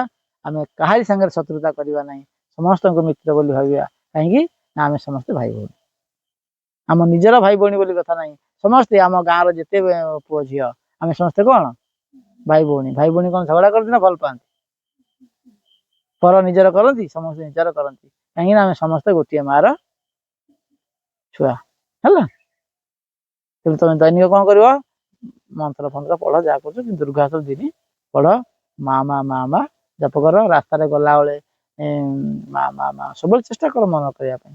ଯେତେ ମାଙ୍କ ନାମ ଜପ କରିବ ସେତେ ମା ତମ ପାଖରେ ରହିବେ ଏବଂ ତମ ସମସ୍ତ ସବୁ ସମସ୍ୟାର ସମାଧାନ କରିବେ। କିଏ ସମସ୍ୟାର ସମାଧାନ କରିବେ? ମା ସେଇଥିପାଇଁ ଆସିଛନ୍ତି। ସେ ଦେବୀ ହେଇକି ଆସିନାହାନ୍ତି, ଠାକୁର ହେଇକି ଆସିନାହାନ୍ତି, ଦେବତା ହେଇକି ଆସିନାହାନ୍ତି। ସେ ଆମର ମା ହେଇକି ଆସିଛନ୍ତି। କାହିଁକି ନା ମା ଆମକୁ ସାହାଯ୍ୟ କରିବେ ଆଉ ଆମକୁ ଆମେ ଯୋଉ ତଳେ ଅଛନ୍ତି ଆମକୁ ଉପରକୁ ନେଇଯିବେ। ଆମ ଭିତରେ ଭଗବାନଙ୍କୁ ସେ ପରିପ୍ରକାଶ କରିବେ। ହେଲା। बहुत बहुत धन्यवाद विनय भाई।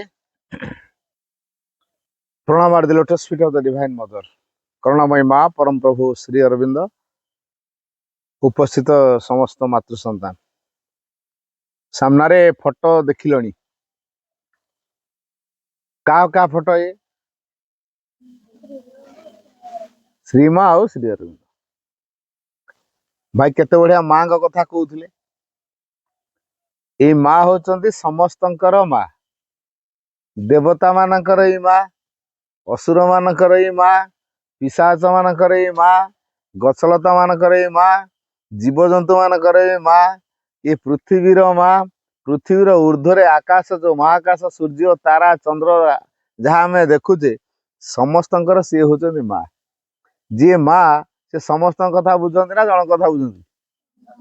तमे घरे तमे भाई भौणी की 4 जन की 5 जन की 6 जन थो कि 3 जन थो, तम माँ समस्त खाया दब ना जन को दब? समस्त दब। सेमती यही माँ समस्त कथा बुझंती। ये होचंती कृपामयी माँ। ये केवे क्या दंड दियंती नहीं। तम माँ तुमको केवे दंड दिए? धर तुम बदमाशी काम कल, कह कि तू मो पिला आज नुह पड़ा, कह पिला बदमाशी हेले भी ता माँ कह हाँ मो पिलाटा बदमाशी होचे मो पिला बोली कहबो ना, कह कि आउ कहार पिला मो पिला नुहे, कह जेते दुष्ट हेले भी तो माँ कहीदब कि तू मो पिला नुहे बोली। से आम जेते खराब हेले भी ये माँ कौन कहे मो पिलाटा हो।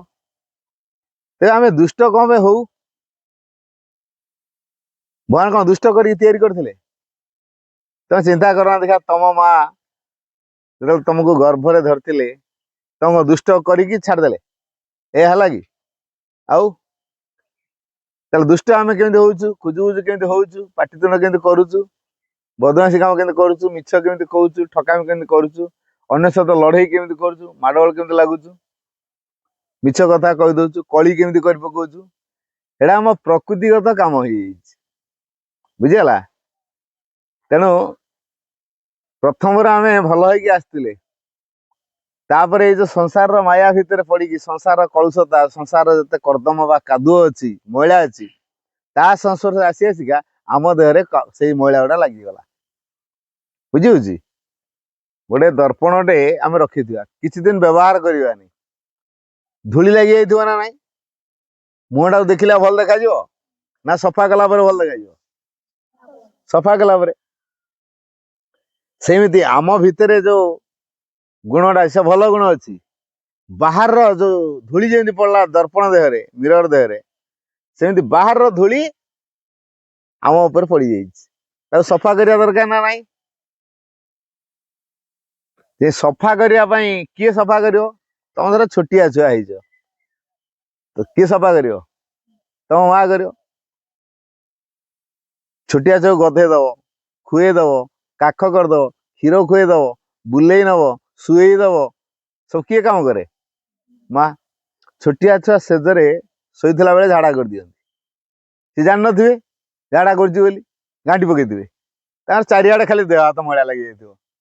आमे नाकटे हे कौन हिच रे हैं कहया ना नहीं हैं आमे धरिबा नहीं, किंतु माँ धरिबा ना नहीं, से छुआर जी माँ से धरिबा ना नहीं, से कह कि तू सफा है क्या तू धरबी, पाउडर लगे क्या सेंट मारे क्या ताले मुझे तू धरी, पेंट शर्ट पिंधि क्या धरी कह, ड्रेस पिंधि क्या आसाइले मुझे धरी कह, माँ ही सफा करियो है।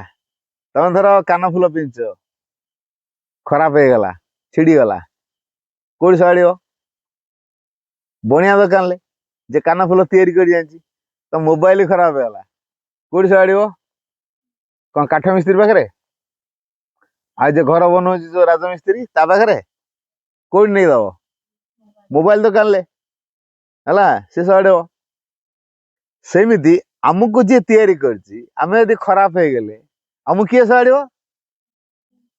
ସେଇ ମା ଆମକୁ ଯିଏ ତିଆରି କରିଛି, ବୁଝିହଉଛି? ଆମକୁ ଯିଏ ତିଆରି କରିଛି ସେ ସଜାଡ଼ିବ, ବୁଝିହଉଛି? ତେଣୁ ଏଇ ମା ଆମକୁ କେବେ ଦଣ୍ଡ ଦିଏ ନାହିଁ। ମୁଁ କେତେଟା ସତ ସତ ଘଟଣା କହିବି, ମନ ଦେଇକି ଶୁଣ। ଏଇ ମାଙ୍କୁ ଡାକିଲେ କଣ ହୁଏ ବୁଝିଗଲା? ଏଇ ମାଙ୍କୁ ଯିଏ ସବୁବେଳେ ଡାକେ ତାର କଣ ହୁଏ କହିଦଉଛି। କେତେବେଳେ ସତ ଘଟଣା ମୁଁ କହିବି, ମନ ଦେଇକି ଶୁଣ।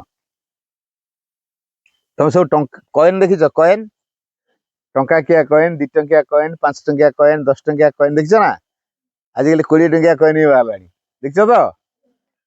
ଆଚ୍ଛା, କଏନରେ 2ଟା ପାଖ ଥାଏ ନା ଗୋଟେ ପାଖ ଥାଏ?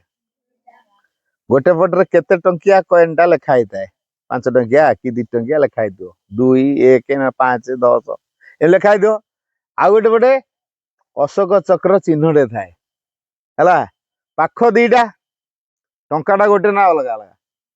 ଟଙ୍କାଟା ଗୋଟେ, କିନ୍ତୁ ପାଖ 2ଟାଙ୍କ ପାଖ ଏକା ପ୍ରକାର କି?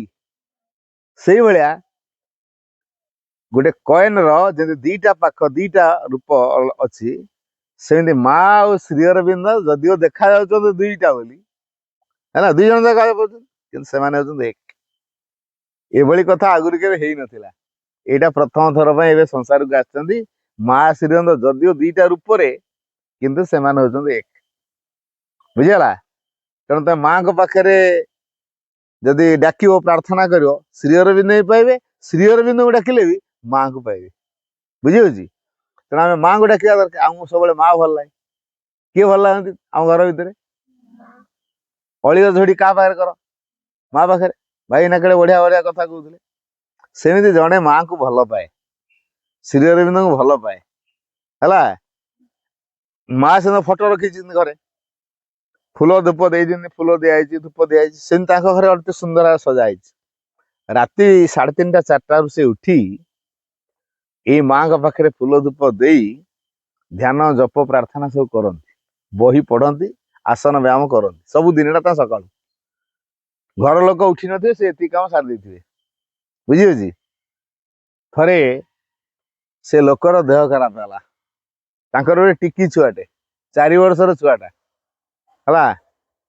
ଯେହେତୁ ତାଙ୍କର ଗୋଟେ 4 ବର୍ଷିଆ ଛୁଆଟେ ଅଛି, ସେ 4 ବର୍ଷିଆ ଛୁଆଟା ଗୋଟେ ସ୍କୁଲକୁ ଯାଉଛି ପାଠ ପଢିବା ପାଇଁ, ନୂଆ ନୂଆ, ହେଲା? ତେଣୁ ନୂଆ ନୂଆ ପାଠ ପଢିବାକୁ ଯାଉଛି। ତାର ସାଙ୍ଗ ମଧ୍ୟ ପଡିଶା ଘର, ସେ ବି ଯାଉଛି।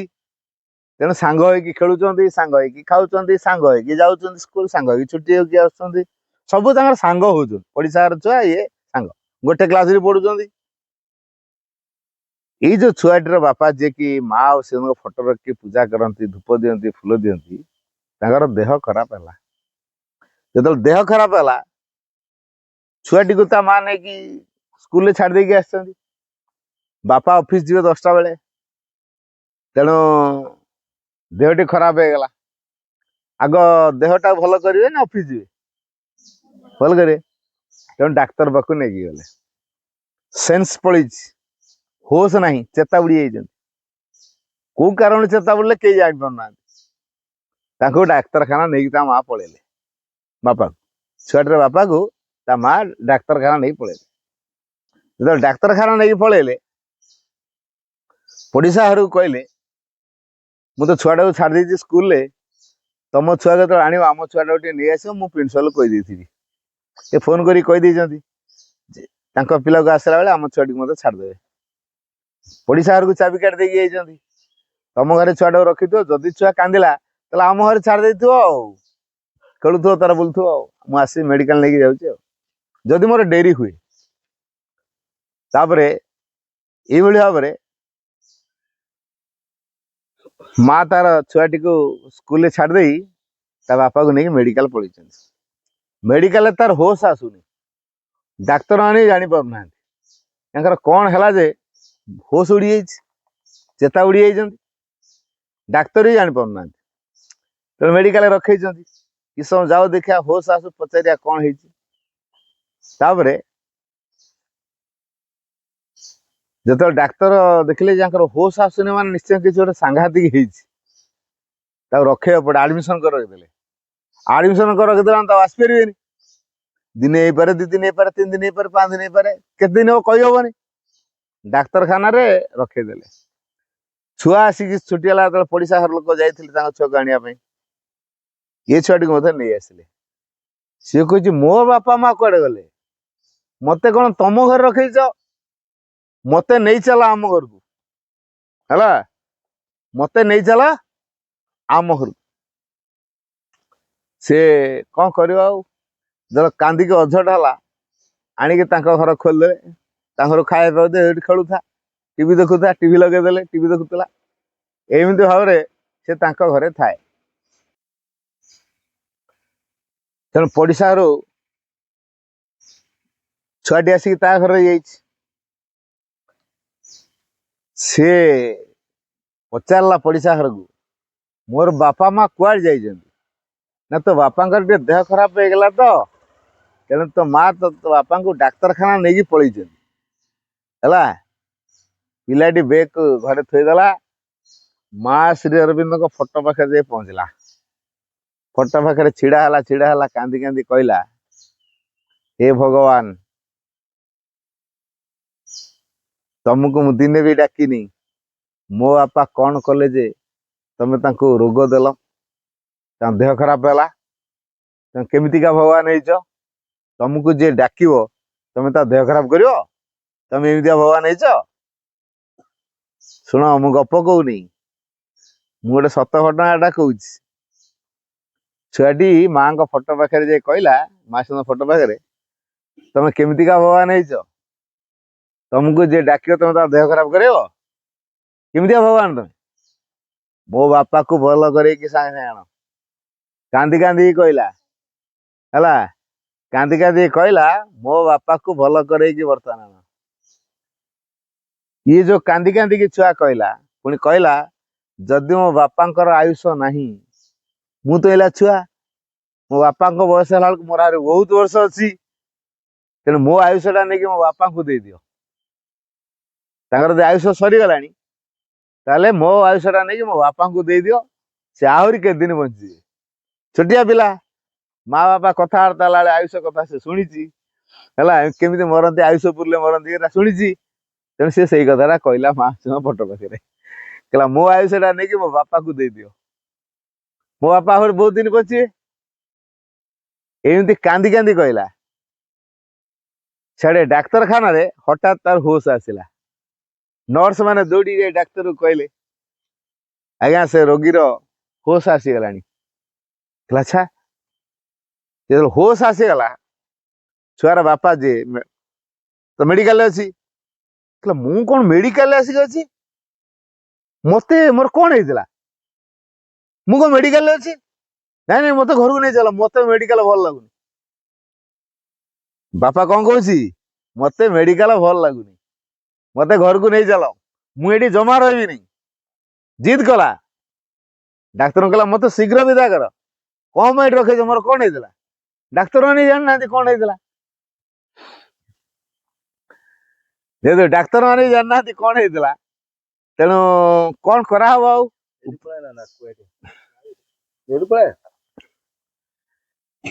ବର୍ତ୍ତମାନ ଡାକ୍ତର ଚିନ୍ତାରେ ପଡିଗଲେ, କଣ କରିବା, ଇଏ ତ ଯିବା ପାଇଁ ଜିଦ୍ କଲାଣି, ତେଣୁ ତାକୁ ଡିସଚାର୍ଜ କରିଦେଲେ। ଆସିଲା ଆଉ ଘରକୁ ଆସିଲା ପରେ ତା ଛୁଆଟି ଏକୁଟିଆ ଅଛି।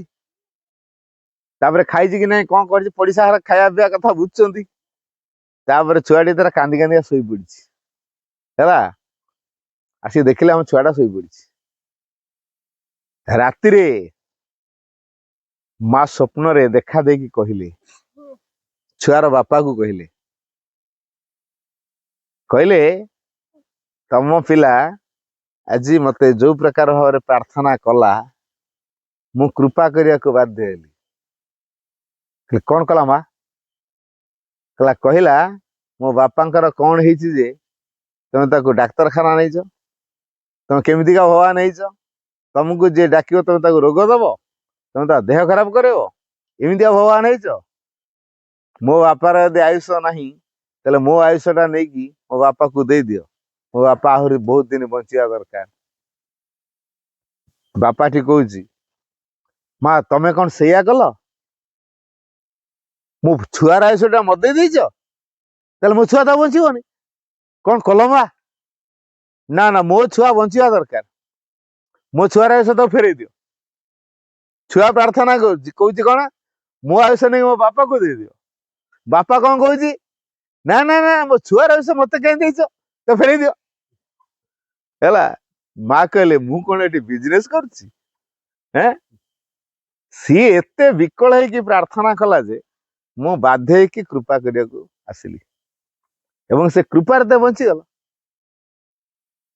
ତେଣୁ ଛୋଟିଆ ଛୁଆର ହୃଦୟରେ ଯୋଉ ସରଳତା ଥାଏ, ସିଏ ଯୋଉ ବ୍ୟାକୁଳ ଭାବରେ ପ୍ରାର୍ଥନା କରେ, ମା ତୁରନ୍ତ ତୁରନ୍ତ ଶୁଣନ୍ତି।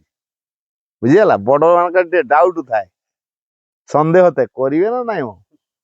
ମାଙ୍କୁ ଡାକିବି, ମା କରିବେ ନା? ନା, ତାରିଣୀ ପାଖକୁ ନଡିଆଟା ପଠେଇଥାଏ। ସେ ଶିବ ମନ୍ଦିରରେ ଗୋଟେ ମାନସିକ କରିଥାଏ, ପାର୍ଶ୍ଵର କଲେ କଣ ହେଲା? ମାଙ୍କୁ କହି ସତ, ହେଲେ ଆମେ ଶିବ ମନ୍ଦିରରେ ମାନସିକ କରିକି ଯାଉଛୁ, ତାରିଣୀଙ୍କ ପାଖକୁ ନଡିଆ ପଠଉଛୁ, କାଳେ ମା ବ୍ୟବସ୍ଥା କରିବେ ନ କରିବେ, ଆମର ସନ୍ଦେହ ଅଛି। ବୁଝିହଉଛି? କିନ୍ତୁ ଛୋଟିଆ ଛୁଆର ସନ୍ଦେହ ଅଛି? ଇଏ ତ ମା ନିଶ୍ଚୟ କରିବେ ଆଉ। ବୁଝିଗଲା? ତେଣୁ ତାର ସନ୍ଦେହ ନାହିଁ, ସରଳ ପୁରା। ଯେହେତୁ ପୁରା ସରଳ, ମା କୃପା କଲେ, ବାପା ବଞ୍ଚିଗଲା, ମା ବଞ୍ଚିଗଲା, ଛୁଆ ବି ବଞ୍ଚିଗଲା, ସମସ୍ତେ ଖୁସିରେ ରହିଲେ।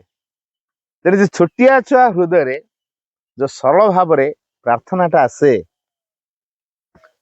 ସେ ସରଳ ହୃଦୟରୁ ଯୋଉ ପ୍ରାର୍ଥନା ବାହାରିବ, ସେଇ ପ୍ରାର୍ଥନା ମଞ୍ଜୁର ହେଇଯିବ। ହେଲା? ତେଣୁ ମାଙ୍କ ଫଟୋ ପାଖରେ ଛିଡା ହେଇକି ଯଦି ଆମେ କହିବା, କି ବସିକି କହିବା, ଆଖି ଖୋଲିକି ଦେଖିକି, ମା ତୁ ମୋ ମା, ମୁଁ ତୋ ପିଲା, ମୁଁ ତତେ ଜଣେଇବିନି, କାହାକୁ ଜଣେଇବି? ମୁଁ ଜାଣିନି ଦୁନିଆରେ ସବୁଠୁ ବଡ କିଏ, କେବଳ ଜାଣିଛି ତୁ ହିଁ ଦୁନିଆର ସବୁଠୁ ବଡ। ହେଲା? ଏଇ ମା ହିନ୍ଦୁର ବି ମା, ମୁସଲମାନ ବି ମା, ଖ୍ରୀଷ୍ଟିଆନ ବି ମା। ତେଣୁ ଏଇ ମାଙ୍କୁ ଗ୍ରହଣ କଲେ ଧର୍ମ ନଷ୍ଟ ହବ ନାହିଁ। ବୁଝିବୁଝି? ମୁଁ ଆଉ ଗୋଟେ କଥା କହୁଛି। ଗୋଟେ ଛୋଟିଆ ଛୁଆ, ସେ ତା ଜୀବନରେ ଗୋଟେ ସଂକଳ୍ପ ନେଇଥିଲା, ମୁଁ ଦୁନିଆର ଯେ ସବୁଠୁ ବଡ ତା ସେବା କରିବି। ହେଲା? ବଡ ବୋଲି ପୁଣି ଜାଣିବ କେମିତି? ବଡ ମାନଙ୍କୁ ସମସ୍ତେ ନମସ୍କାର କରନ୍ତି। ତମ ସ୍କୁଲ ସାର୍ ଆସିଲେ ନମସ୍କାର କରିବ ନା ନାଇଁ? ତମକୁ ଯିଏ ପାଠ ପଢେଇଛନ୍ତି ତାଙ୍କୁ ନମସ୍କାର କରିବ ନା ନାଇଁ?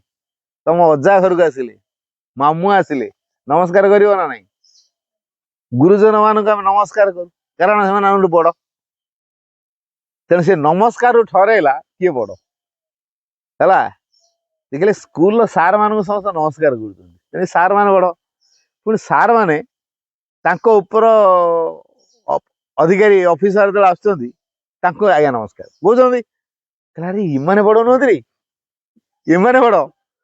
ହେଲା? ଦୁନିଆରେ ଏମିତି ବଡ ଖୋଜା ଖୋଜି ଚାଲିଲା ତାର, କିଏ ଦୁନିଆରେ ବଡ? ରାଜା ରାଜୁଡ଼ା ଶାସନ ସେ ସମୟରେ ରାଜାଙ୍କ ଡଗର ଖବର ଦେଇକି ଗଲା ଯେ ରାଜା ଆସୁଛନ୍ତି ବୋଲି। ବୁଝିଗଲା? ସବୁ ନମସ୍କାର, ରାଜାଙ୍କ ଡଗରକୁ ଲୋକ ନମସ୍କାର କରୁଛନ୍ତି। ଆରେ ସମସ୍ତେ କଣ ରାଜାଙ୍କ ଡଗରକୁ ନମସ୍କାର କଲେ? ମନ୍ତ୍ରୀ ମଧ୍ୟ ଆଗେ ଆସିକି ଗଲେ, ଡଗର ଆସିଲା, ତାର ମନ୍ତ୍ରୀ ଆସିଲେ, ତାପରେ ଯେ ରାଜା ଆସିଲେ। କଣ ହେଲା ନା, ମୁଁ ଦୁନିଆର ସବୁଠୁ ଯେ ବଡ ତାକୁ ନମସ୍କାର କରିବି, ତା ସେବା କରିବି, ତାରି ପାଖରେ ରହିବି। ଛୋଟିଆ ଛୁଆଟି ଆସିକି ତାଙ୍କୁ ନମସ୍କାର କରିଛି। ମନ୍ତ୍ରୀ ଖୁସି ହେଇଗଲେ, କଣ ହେଲା, ଦୁନିଆର ସବୁଠୁ ବଡ କିଏ? ମୁଁ ତ ବଡ ଖୋଜୁଛି ଆଉ, ମୁଁ ଆଜି ଜାଣିଲି ଆପଣ ବଡ, ତେଣୁ ମୁଁ ଆପଣଙ୍କ ପାଖରେ ରହି ଆପଣଙ୍କ ସେବା କରିବି। କିଛି ସମୟ ପରେ ରାଜା ଆସିବେ, ସେ ରାଜା ହଉଛନ୍ତି ସବୁଠୁ ବଡ। କହିଲେ ହଉ। ରାଜା ଯେତେବେଳେ ଆସିଲେ ସମସ୍ତେ ନମସ୍କାର, ରାଜ୍ୟ ସାରା ଲୋକ ରାଜାଙ୍କୁ ନମସ୍କାର। ତା ଦୁନିଆରେ ସବୁଠୁ ବଡ କିଏ? ରାଜା। ରାଜା ଖବର ପାଇଲେ ଯେ ଗୋଟିଏ ଛୁଆ ତା ଜୀବନରେ ସଂକଳ୍ପ ନେଇଛି, ଦୁନିଆର ଯେ ସବୁଠୁ ବଡ ସେ ତା ସେବା କରିବ। ବର୍ତ୍ତମାନ ରାଜା ତାକୁ ଡକେଇଲେ, ଆଣ ସେ ଛୁଆକୁ, ପଚାରିଲେ, କହ ଦୁନିଆରେ ସବୁଠୁ ବଡ କିଏ?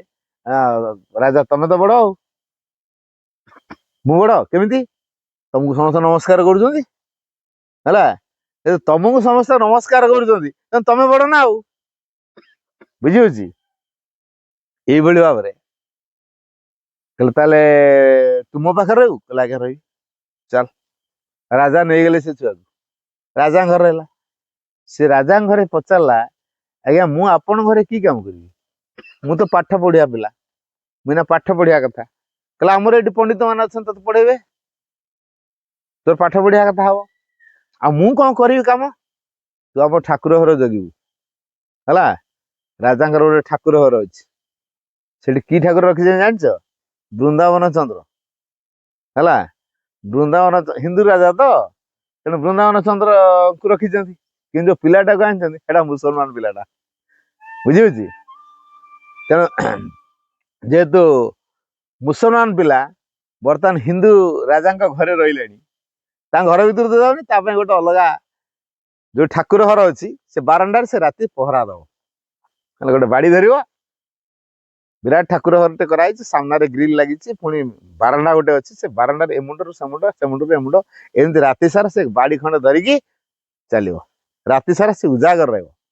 ଦିନ ବେଳା ଶୋଇବ, ଉଠିଲେ ତା ପଢାପଢି, ଖାଇବା ପିଇବା, ବଡ ବଡ ସବୁ କଥା ହବ। ରାଜା ସେ କଥା ବୁଝିବେ, ତେଣୁ ତାର ଗୋଟେ ଛୋଟିଆ ଘର ବି କରିଦିଏ, ତା ଖାଇବା ପିଇବା କଥା ସବୁ ବୁଝୁଛନ୍ତି।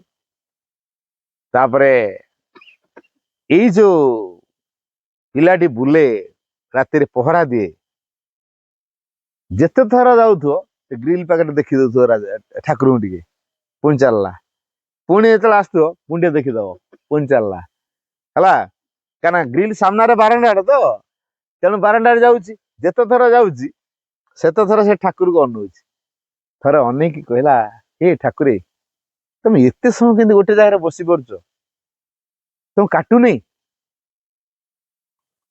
ସବୁ ସମୟରେ ତମେ ବସିଛ, ଚଲାବୁଲା କରୁନ? ମୁଁ କେମିତି ରାତି ସାରା ଚଲାବୁଲା କରୁଛି ଦେଖ। ତମେ ଏତେ ସମୟ କେମିତି ବସି ପାରୁଛ?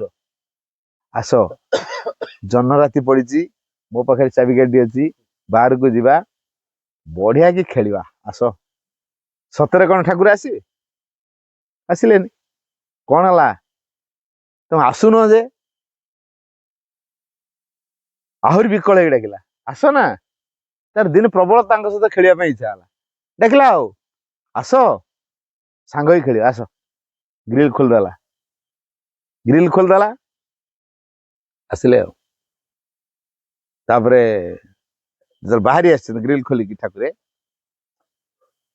ଗଲେ, ଠାକୁରର କଡରେ ବାଲି ପୁରା ଭରପୁର, ଆରାମରେ ରାତି ସାରା ଖେଳିଲେ। ଜହ୍ନ ରାତି ପଡିଛି, ବଢିଆ କି ଖେଳିଲେ, ଗଡା ଗୁଡି ପୁରା ଦି ଜଣ ଯାକ ଖେଳୁଛନ୍ତି। କିଏ କିଏ ଖେଳୁଛନ୍ତି? ଠାକୁର ଆଉ ସେଇ ଯୋଉ ପିଲା, ମୁସଲମାନ ପିଲା ନା ହିନ୍ଦୁ ପିଲା? ମୁସଲମାନ ପିଲା ଗଡା ଗୁଡିକି ଖେଳୁଛନ୍ତି। ଠାକୁର କେତେ ଗହଣା ପତ୍ର ସବୁ ପିନ୍ଧିଛନ୍ତି, କିଛି ଛିଣ୍ଡି ଛିଣ୍ଡା ଗଲା, ତାଙ୍କ ଦେହ ସବୁ ବାସନା ଖାଲି ଭରପୁର, ବୁଝୁଛି। ଠାକୁରଙ୍କୁ କେତେ କେତେ କଥା ସବୁ ଦଉଛନ୍ତି ନା, ପୁରା ବାସନାରେ ମହକୁଛନ୍ତି। ଇଏ ଯୋଉ କୁଣ୍ଢା କୁଣ୍ଡି ଖେଳୁଛନ୍ତି, ପିଲାର ଦେହ ମଧ୍ୟ ବାସିଲାଣି ହେଲା, ପିଲାର ଦେହ ମଧ୍ୟ ବାସିଲାଣି। ଯେମିତି ଭୋର ଭୋର ହେଲା, ଏଇ ଠାକୁରେ, ତମକୁ ଏଇନା ସେ ନନା ଆସିବ ପୂଜା କରିବା ପାଇଁ, ଚାଲ ଚାଲ, ତମ ଜାଗାରେ ତମେ ବସିଛ, ତମକୁ ନ ପାଇଲେ ମତେ ବାଡେଇ ଦେବେ, ମୁଁ ଜଗୁଆଳି ନା, ଯାହା ଯାହା ଯାଅ। ବସି ଯାଆନ୍ତି। ନନା ଆସେ, ଗ୍ରିଲ ଖୋଲେ, ନନା ପାଖରେ ଗୋଟେ ଚାବିକାଠି ଅଛି, ସେ ଗ୍ରିଲ ଖୋଲେ, ତାପରେ ସେ ପୂଜା ପତ୍ର କରେ, ପୁଣି ଚାବି ମାରି ଦେଇ ପଳାଏ। ଏଭଳିଆ ପ୍ରତିଦିନ ହୁଏ। ଦିନେ କଣ ହେଇଛି, ସବୁଦିନ ରାତିରେ ସାଙ୍ଗ ହେଇ ଖେଳନ୍ତି। ବଢିଆ ପୂର୍ଣ୍ଣମୀ ଜହ୍ନ ପଡିଛି, ରାତି ପୁହା ପୁରା ଜହ୍ନ, ଆଉ ଜାଣି ପାରୁନାହାନ୍ତି, ଖେଳୁଛନ୍ତି ପୁରା ମନ ଖୁସିରେ। ରାତି ପାଇଯାଇଛି, ବୁଝିହଉଛି। ରାତି ପାଇଯାଇଛି, ନନା ତାର କିଛି ସମୟ ପରେ ଆସିବ। ପିଲାଟି ମନେ ପକାଉଥିଲା, ଠାକୁରେ, ଚାଲ ଚାଲ, ତମ ଜାଗାକୁ ଚାଲ, ତମେ ରାତି ପାଇଗଲାଣି, ଏଇନା ନନା ପୂଜା କରିବାକୁ ଆସିବ, ତମକୁ ନ ପାଇଲେ ମତେ ବାଡେଇବେ, ଚାଲ।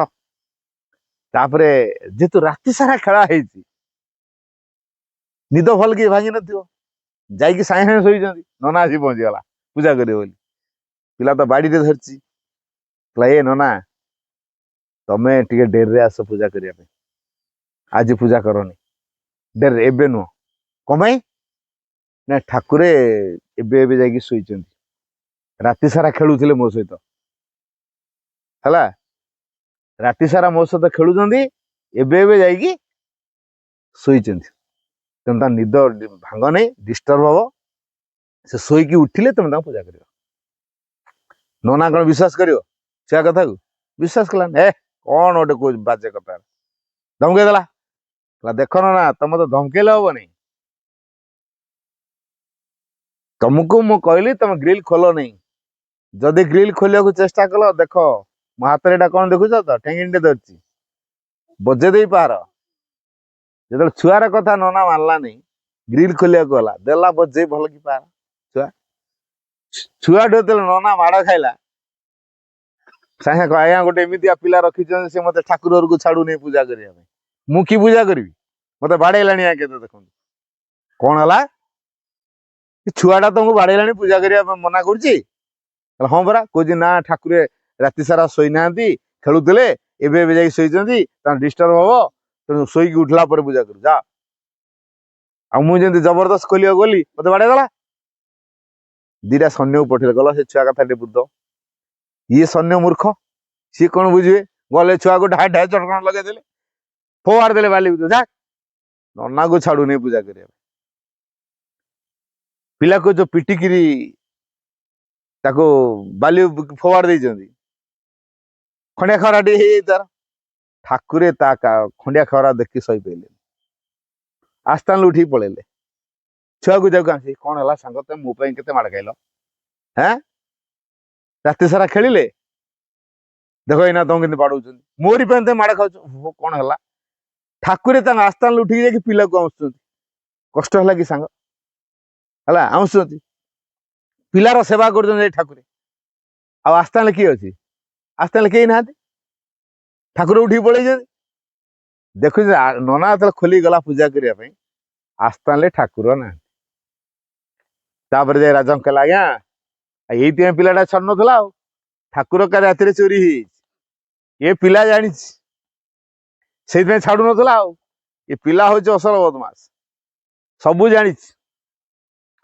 ତେଣୁ ସୈନ୍ୟମାନେ ଆହୁରି ବାଡେଇଲେ ଆହୁରି କଷ୍ଟ ହେଲା ଠାକୁର ତ ଛାଡିକି ଜମା ଗଲେନି ବୁଝିଗଲା ଖାଲି ଆଉଁସିଲେ ତାପରେ ସେ ପିଲା କହୁଛି ଠାକୁରେ ତମେ ଏଠି ଅଛ ବୋଲି ମୁଁ ମାଡ ଖାଉଛି ଜାଣିଲ ତମେ ଯଦି ତମ ଜାଗାରେ ଯାଇ ବସିଯିବ ମତେ ମାଡ ଆଉ ଦେବେନି ଜନା ମୁଁ ମାଡ ଖାଏ ତମେ ଯା ତମେ ଆଗ ତମ ଜାଗାକୁ ଯାଅ ଦେଖ ମତେ ଆଉ ମାରିବେନି ଯାଅ ତାପରେ ଯେତେବେଳେ ପିଲା କହୁଛି ଦେଖ ମୁଁ କାଲି ରାତି ସାରା ଠାକୁରର ମୋର ଖେଳୁଥିଲୁ ମୋ ଦେହ ଦେଖ ବାସୁଛି କି ନାହିଁ ମୁଁ ମିଛ କହୁଛି ସତ କହୁଛି ବାଲିରେ ଦେଖ ବାଲିରେ କିଛି ଗହଣା ଛିଣ୍ଡିକି ପଡିଛି ହଁ ତ ଗହଣା ବେଶୀ ଛିଣ୍ଡି ପଡିଛି ରାଜାଙ୍କୁ ଯାଇ ରିପୋର୍ଟ କଲେ ଆଜ୍ଞା ଗହଣା ବି କିଛି ଛିଣ୍ଡିକି ପଡିଛି ତାହେଲେ ଚୋର ମାନେ ନେଲା ବେଳେ ଗହଣା ବୋଧେ କିଛି ଛିଣ୍ଡିକି ପଡିଯାଇଛି ଆଉ ଏ ପିଲା ସବୁ ଜାଣିଛି ହେଲା ପିଲା ସବୁ ଜାଣିଛି ତେଣୁ ଏ ପିଲା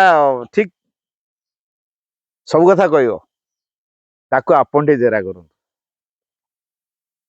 ରାଜାଙ୍କ ପାଖକୁ ନିଆଗଲା ପିଲାକୁ କଣ ହେଲା ରାଜା ନିଜେ ଆସିଲେ ରାଜା ସେ ପିଲା ପାଖକୁ ନିଜେ ଆସିଲେ କଣ ହେଲା କହିଲେ କାଲି ଠାକୁର ମୋର ଖେଳୁଥିଲୁ ଦେଖନ୍ତୁ ଛିଣ୍ଡିକିରି କେତେ ଗହଣା ପଡିଛି ମୋ ଦେହ ଦେଖନ୍ତୁ ବାସୁଛି ଏମାନେ କେହି ବିଶ୍ୱାସ କରୁନାହାନ୍ତି ଏମାନେ ଭାବୁଛନ୍ତି ମୁଁ ମିଛ କହୁଛି ବୋଲି କହିଲେ ଠାକୁରର ତ ଆସ୍ଥା ନାହାନ୍ତି ଠାକୁର ଚୋରି ହେଇଛନ୍ତି ତୁ କଣ ସତ କଥା କହୁଛୁ ଆଜ୍ଞା ଯାଇ ଦେଖନ୍ତୁ ନା ବର୍ତ୍ତମାନ ସେ ଠାକୁରଙ୍କୁ କହିଲା ପ୍ରଭୁ ପଳା ତମେ ତମ ଜାଗାରେ ବସିଛ ମତେ ଆଉ ମାଡ ମାରିବେନି ରାଜା ମତେ ଆଉ କିଛି ଦଣ୍ଡ ଦେବେନି ଯା ଠାକୁର ଯାଇ ବସିଗଲେ ଠାକୁର ତୋର ଆସ୍ଥାନରେ ଅଛନ୍ତି ଚୋରି କଣ ଲାଗୁଛ ହେଁ ପିଲାଟାକୁ ଅଯଥାରେ ମାରି ପକେଇଲେଣି ଠାକୁର ପରା ଆସ୍ଥାନରେ ଅଛନ୍ତି ତାଙ୍କର ଗହଣା ଘାଟି ଯଦି ରହିବା କଥା ଅଛି ତାହେଲେ ପିଲା ଯୋଉ କହୁଛି କହିଲେ ମୁଁ ତ ଆଶ୍ଚର୍ଯ୍ୟ ସବୁ ଭେଲକା ହେଇଯାଇଛନ୍ତି ପିଲା ଯୋଉଟା କହୁଛି ମିଛ କହୁଛି କି ମିଛ କହୁନି ହେଲେ ଏମାନେ କେହି ବିଶ୍ୱାସ କରୁନାହାନ୍ତି ବୁଝିହଉଛି ତାପରେ ରାଜା ଜାଣିଲେ ସତରେ ଏ ପିଲାଟା କଥାରେ ଠାକୁର ଯାଉଛନ୍ତି ସାଙ୍ଗ ହେଇକି ଖେଳୁଛନ୍ତି ପୁଣି ଆସିକି ତା ଜାଗାରେ ଶୋଇଯାଉଛନ୍ତି ତେଣୁ ପିଲା ଏଇ ଠାକୁରଙ୍କର ପରମ ଭକ୍ତ ମାନେ ଏତେ ସାଙ୍ଗ ଠାକୁରଙ୍କ ସହିତ ସାଙ୍ଗ ହେଇକି ଖେଳିବା କୋଉ ଲୋକର ଜୀବନରେ ଘଟେ ବୁଝିହଉଛି ହେଲେ ପିଲାଟା ବଢିଆ ପିଲାଟା ଯାହା କଥାରେ ଭଗବାନ ନିଜେ ଆସିକି ଠାକୁର ନିଜେ ଆସିକି ଖେଳୁଛନ୍ତି ଏ ପିଲାଟା କଣ ଛୋଟକାଟିଆ ପିଲା ରାଜା ତ ବହୁତ ଭଲ ପାଇଲେ ତୁନାର ବ୍ୟସ୍ତ ହବ ନା ମୁଁ ଜାଣିଲି ବ୍ୟସ୍ତ ହନା ତାକୁ ବହୁତ ଗେଲ କରିକି ରଖିଲେ ସ୍ନେହ ଶ୍ରଦ୍ଧାରେ ରଖିଲେ ଆଉ ତ ଜମା ମରାମରି କଲେନି କିଛି ଦିନ ପରେ ପଡୋଶୀ ରାଜ୍ୟର ରାଜା ତାଙ୍କ ଘରକୁ ଆସିଥାନ୍ତି କିଏ ଦେଖିଲେ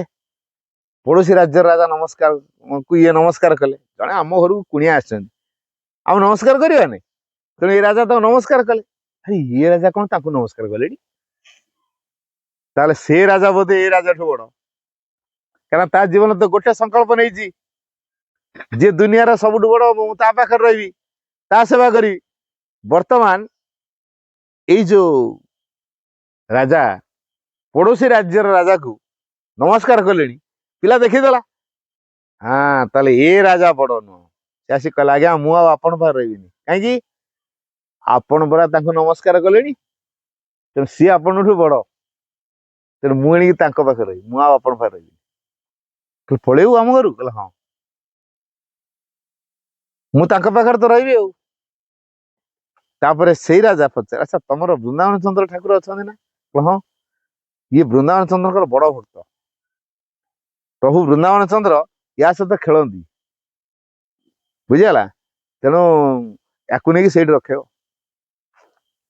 ପଡୋଶୀ ରାଜ୍ୟ ରାଜାଙ୍କ ଘରକୁ ସେ ଗଲା, ବୃନ୍ଦାବନ ଚନ୍ଦ୍ର ଠାକୁରଙ୍କର ସେ ସେବା କଲା। ତେଣୁ ଠାକୁର ଆଉ ଏ ପିଲା ପୁରା ଅନ୍ତରଙ୍ଗ ହେଇଗଲେ, ହେଲା, ଅନ୍ତରଙ୍ଗ ପୁରା ହେଇଗଲେ। ତେଣୁ ସେ ତ ମୁସଲମାନ ପିଲା, ଠାକୁର ହିନ୍ଦୁ ଠାକୁର, ତାହେଲେ ଠାକୁର କାହାର? ଭଗବାନ କାହାର? ଭଗବାନ କାହାର କୁହ? ଭଗବାନ ସମସ୍ତଙ୍କର, ବୁଝିହଉଛି। ଏଇ ମା ଠିକ ସେମିତି, ଭାଇ ଆଗକୁ ପଳେଇବ ଗାଡିଟା।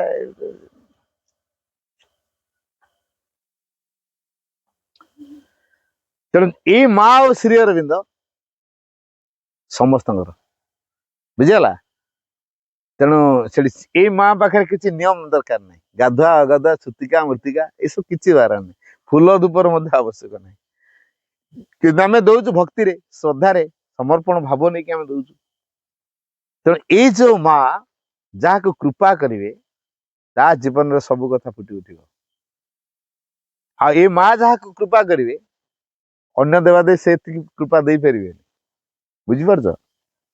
ଏଇ ମା ଯେତିକି କୃପା, ଯେମିତି କୃପା କରିବେ, ଅନ୍ୟ କେହି ସେ ପ୍ରକାର କୃପା କରିପାରିବେ ନାହିଁ, ହେଲା। ଆଚ୍ଛା ମତେ କୁହ, ଗଛର ମୂଳରେ ପାଣି ଦିଆଯାଏ ନା ଡାଳରେ ପାଣି ଦିଆଯାଏ, ଫୁଲରେ ଦିଆଯାଏ, କଢରେ ଦିଆଯାଏ, ଫଳରେ ଦିଆଯାଏ, ପତ୍ରରେ ଦିଆଯାଏ? କୋଉଠି ଦିଆଯାଏ? ମୂଳରେ। ତେଣୁ ଯିଏ ମୂଳ ମାକୁ ଧରିଛି, ତାର ଡାଳ ପତ୍ର ଦେଖିବା ଦରକାର ନାହିଁ, ଆଉ ଦେବାଦେବୀ ପୂଜା କରିବା କିଛି ଆବଶ୍ୟକ ରହିବନି, ବୁଝିହଉଛି। ଦେବାଦେବୀ ମାନେ ଖୁସି ହେଇଯିବେ। ଆଚ୍ଛା ମୁଁ ଗଛ ମୂଳରେ ପାଣି ଦେବି, ଡାଳ ପାଇବ ନା ନାହିଁ, ପତ୍ର ପାଇବ ନା ନାହିଁ, କଢ ପାଇବ ନା ନାହିଁ, ଫୁଲ ପାଇବ ନା ନାହିଁ, ଫଳ ପାଇବ ନା ନାହିଁ ପାଣି? ତେଣୁ ଆମେ ସବୁବେଳେ ମୂଳରେ ସେଥିପାଇଁ ପାଣି ଦଉ। ସେମିତି ମୂଳ ମାକୁ ଯିଏ ଧରିବ, ତା ଜୀବନରେ ସବୁ କିଛି ବଦଳିଯିବ। ଏଇ ମୂଳ ମା ହଉଛନ୍ତି ଏଇ ମା।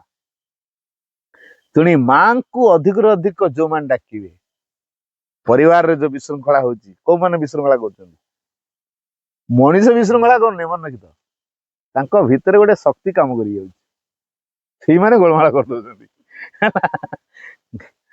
ଗାଡିଟା ଆପେ ଯାଉଛି ନା ଗାଡି ଜଣେ ଚଲଉଛି?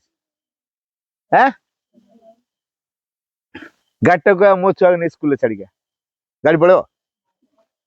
ଗାଡିକି ଆମେ ଯେମିତି ଚଲେଇବା, ସେମିତି ମଣିଷକୁ ଯନ୍ତ୍ର ଉପରେ ବ୍ୟବହାର କରିକି ବୀର ଶକ୍ତି ମାନେ କଣ କରୁଛନ୍ତି? କାମ କରିଦଉଛନ୍ତି। ଆରେ ବୀର ଶକ୍ତି ଆମ ଭିତରେ ଆସିଲେ କେମିତି? ଆମେ ମାଙ୍କୁ ଭୁଲି ଯାଇଛୁ ବୋଲି ବୀର ଶକ୍ତି ଆମ ଭିତରେ ପଶି କ୍ରିୟା କରିଯାଉଛି। ଏଇ ମାଙ୍କୁ ଧରିଲେ ବୀର ଶକ୍ତି ଆସିପାରିବେନି। ଏଇନା ଆକାଶରେ ଦେଖ ସୂର୍ଯ୍ୟ ଅଛନ୍ତି, ମୁଁ ବାହାରେ ଗୋଟେ ଇଲେକ୍ଟ୍ରିକ ବଲ୍ ଜାଳିବି, ତା ଆଲୁଅ ଦେଖାଦବ? ବଲ୍ ଟା ଜଳୁଥିବ, ତା ଆଲୁଅ ଦେଖାଦବ? ଆକାଶରେ ତାରା ଦେଖା ହଉଛନ୍ତି, ଜହ୍ନ ଦେଖାଯାଉଛି? କାରଣ ଆକାଶରେ କିରଣ ପ୍ରଚ୍ଛନ୍ନ ଭାବରେ ପଡିଛି। ସେଇଭଳି ଏଇ ମାଙ୍କ ଶକ୍ତି ଯୋଉଠି କାମ କରିବ, ବୀର ଶକ୍ତି ସେଠି ଫ୍ୟୁଜ ହେଇଯିବ, କାମ କରିପାରିବନି, ବୁଝିହଉଛି। ତେଣୁ ଆମ ଘର ମାନଙ୍କରେ ଆମେ ଯୋଉ ରାଗୁଛୁ, କଳିକଜିଆ କରୁଛୁ, ମରାପିଟା ହଉଛୁ, ବୀର ଶକ୍ତି ଦ୍ଵାରା ନା କେମିତି? ତେଣୁ ବୀର ଶକ୍ତିକୁ ହଟେଇବା ପାଇଁ କୋଉ ଶକ୍ତି ଦରକାର? ମାଙ୍କ ଶକ୍ତି ଦରକାର, ହେଲା। ଏଇ ମା ଯୋଉଠି ରହିବେ, ବୀର ଶକ୍ତି ସେଠି କାମ କରିପାରିବନି। ଯିଏ ମାଙ୍କୁ ଡାକିଲା, ତାକୁ ଗୁଣିଆ ଯଦି ଗୁଣି ପେଶେବି, ତାଠି କାମ କରିବନି, ବୁଝିଗଲା। ମୁଁ ଏଇ କେତେ ଦିନ ତଳର କଥା ମୁଁ କହୁଛି, ଏ 4-5 ଦିନର କଥା କହୁଛି, 5 ଦିନ ଭିତରର କଥା କହୁଛି। ମତେ ଜଣେ ଆସିକି କହିଛି, ଅଙ୍କଲ ଆମକୁ ଗୋଟେ ମା ସୁନ୍ଦର ଫଟୋ ଦେବେ। ମାନେ କାହିଁକି ନବଗିରି ଫଟୋ? କହିଲା ଆମ ଘରକୁ ଜଣେ ଆସିଥିଲେ ପୂଜା କରିବାକୁ, ଆଉ ସେ ଶ୍ରୀମା ଶ୍ରୀ ଅରବିନ୍ଦଙ୍କୁ ଜାଣିଛନ୍ତି, ଆଉ ଆପଣଙ୍କୁ ବି ଚିହ୍ନିଛନ୍ତି ହେଲା। ଆମର ସବୁ ତାଙ୍କ ଘରର ଏମିତି ଗୋଟେ ଗଣ୍ଡଗୋଳ ହଉଛି ଯେ ମାନେ ଝିଅ ଗୁଡାକ ବାହା ହେଇପାରୁନାହାନ୍ତି, ଘରେ ଖାଲି ଗଣ୍ଡଗୋଳ ସବୁବେଳେ, ସବୁବେଳେ ତାଙ୍କର ତିକ୍ରିଆଳି, ସବୁବେଳେ ସବୁଦିନ ହେଲା। ତେଣୁ କିଏ କୋଉଠି ପେଷଣ କରିଦଉଛି, ମନ୍ତ୍ର କରିକି ପେଷଣ କରିଦଉଛି, ତାଙ୍କ ଘରେ ବରାବର ବିଭ୍ରାଟ ହଉଛି। ଝିଅ ଦି ଦିଟା ଝିଅ ଅଛନ୍ତି, ପୁଅ ଗୁଡା ଅଛନ୍ତି, କେହି ବାହାସା ହଉନାହାନ୍ତି। ବଡ ପୁଅଟା ମଦ ମାତେଲିଆ ହେଇକି ଜେରବାର ହେଇଗଲାଣି, ଘରେ ମୋଟାମୋଟି ଆର ଅସନ୍ତୋଷ। ତେଣୁ ଗୋଟେ ଗୁଣିଆକୁ ଡାକି ଆଣିଥିଲେ, ସେ ଟିକେ ଜାଣେ।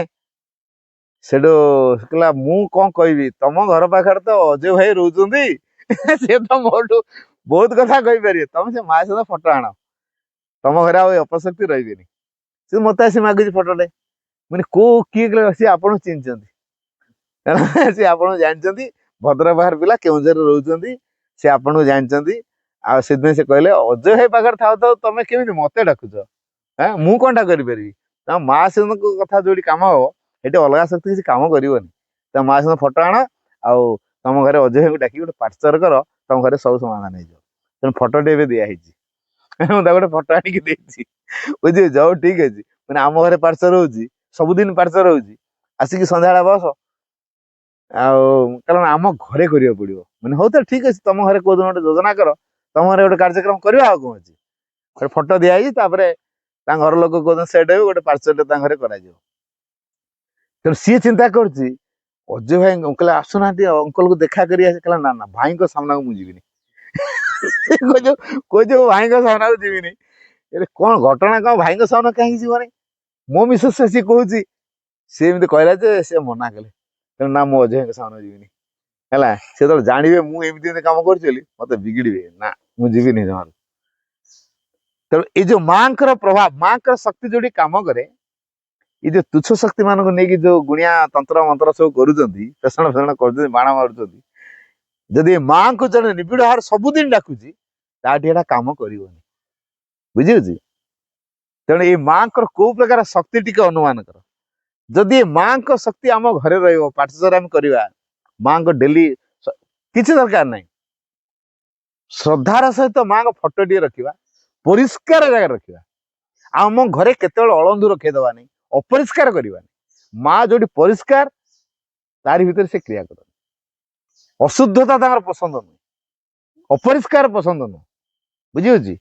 ତେଣୁ ଏ ମା ଯୋଉଠି ରହିବେ, ସବୁବେଳେ ପରିଷ୍କାର ପରିଚ୍ଛନ୍ନ କରିବା। ଯେତେ ପରିଷ୍କାର ପରିଚ୍ଛନ୍ନ ହବ, ଏଇ ମାଙ୍କ ଶକ୍ତି ସେତେ ପରିସରରେ କାମ କରିବ। ତେଣୁ ମାକୁ ସୁନ୍ଦର ଭାବରେ ରଖିବା, ପରିଷ୍କାର କରି ରଖିବା, ଏବଂ ମା ମା ମା ମା ନାମ ଜପିବା। ମା ମା ମା ମା ନାମ ଜପିଲେ ତ ବହୁତ କଥା ହେଇଯିବ, ଆଉ କିଛି ଦରକାର ନାହିଁ, ଖାଲି ମା ମା ମା ମା ନାମ ଜପ ନା। ଭାଇ ନା କହୁଥିଲେ ମନ୍ତ୍ର, ଦୁର୍ଗାସ୍ତ୍ର ପଢିବା, ମନ୍ତ୍ର ଉଚ୍ଚାରଣ କରିବା, ଯିଏ କରିପାରିବ ଆହୁରି ଭଲ କଥା, ଯିଏ ପାଠଚର କରୁଛି ତ ଆହୁରି ସ୍ୱାଗତ ଯୋଗ୍ୟ। କିନ୍ତୁ ଆମେ ସବୁଦିନ ସକାଳେ ସନ୍ଧ୍ୟାବେଳେ ବସିକି ମାଙ୍କ ପାଖରେ ଧ୍ୟାନ ଟିକେ, ଜପ ଟିକେ ତ କରିପାରିବା। କଣ ଆମର ଏତେ ଏମିତି କାମ ବ୍ୟସ୍ତ ଯେ ଆମେ ମାଙ୍କ ଫଟୋ ପାଖରେ ଟିକେ ବସିକି ଧ୍ୟାନ ଟିକେ କରିପାରିବାନି? ଜୀବନ ବଦଳିବ, ଘର ସୁଧୁରିଯିବ, ଜୀବନ ସୁଧୁରିଯିବ, ଆମେ ସେତିକି କାମ କରିପାରିବାନି? ତାହେଲେ କୋଉ କାମ କରିବା? ଯୋଉଥିରେ ଜୀବନ ସୁଧାର ହବ, ଯୋଉଥିରେ ଜୀବନ ସୁଖମୟ ହବ, ଆନନ୍ଦମୟ ହବ, ସେଥିପାଇଁ ଆମେ କିଛି କରିବାନି। ଆଉ କହୁଛି ମୋର କାମ ଅଛି, ମୁଁ ଟିକେ ଆସେ, ମୁଁ କିଏ ମୋର ଏଠି ଅଫିସ କାମ ଅଛି, କିଏ କହୁଛି ମୋର ସେ କେଉଁଝର ଯିବାର ଅଛି, କିଏ କହୁଛି ମୋର ଚମ୍ପୁଆ ଯିବାର ଅଛି, କିଏ କହୁଛି ମୋର ବିଲରେ ଏଟା ଚାଷ ଅଛି। ଆମେ ତ ସବୁଦିନ କାମ କରୁଛେ, କିଏ ଆଉ କାମ କରୁନି? କାମ ନ କରିବାକୁ ତ କୁହାହେଇନି। କାମ ହଉ, କିନ୍ତୁ ମାଙ୍କୁ ସବୁବେଳେ ମନେ ପକାଯାଉ, ମାଙ୍କ ନାମ ସବୁବେଳେ ଜପ କରାଯାଉ। କାମ ହଉ, ସେ କାମ କରୁଥିବା, ଜପ କରୁଥିବା, ଅସୁବିଧା କଣ? ମାଙ୍କୁ ସ୍ମରଣ କରୁଥିବା, ଅସୁବିଧା କଣ? ତେଣୁ ପିଲାମାନେ ପାଠ ପଢିଲା ବେଳେ, ଭାଇ କହୁଥିଲେ ନା, ପାଠ ପଢିବା ପୂର୍ବରୁ ଆଗ କିଛି ସମୟ ନୀରବ ରହିବ। ମା କହ, ମା ମତେ ତମ ଶକ୍ତି ଦିଅ, ମୁଁ ଯେମିତି ତମ ଶକ୍ତିରେ ପାଠ ସବୁ ମନେ ରଖିପାରିବି, ପାଠ ସବୁ ବୁଝିପାରିବି। ମୁଁ ଶେଷ କଥା ଗୋଟେ କହିବି, ଆଉ ଗୋଟେ ସତ ଗୋଟେ କହୁଛି, ନାମ ଜପର ପ୍ରଭାବ କଣ ହୁଏ ହେଲା।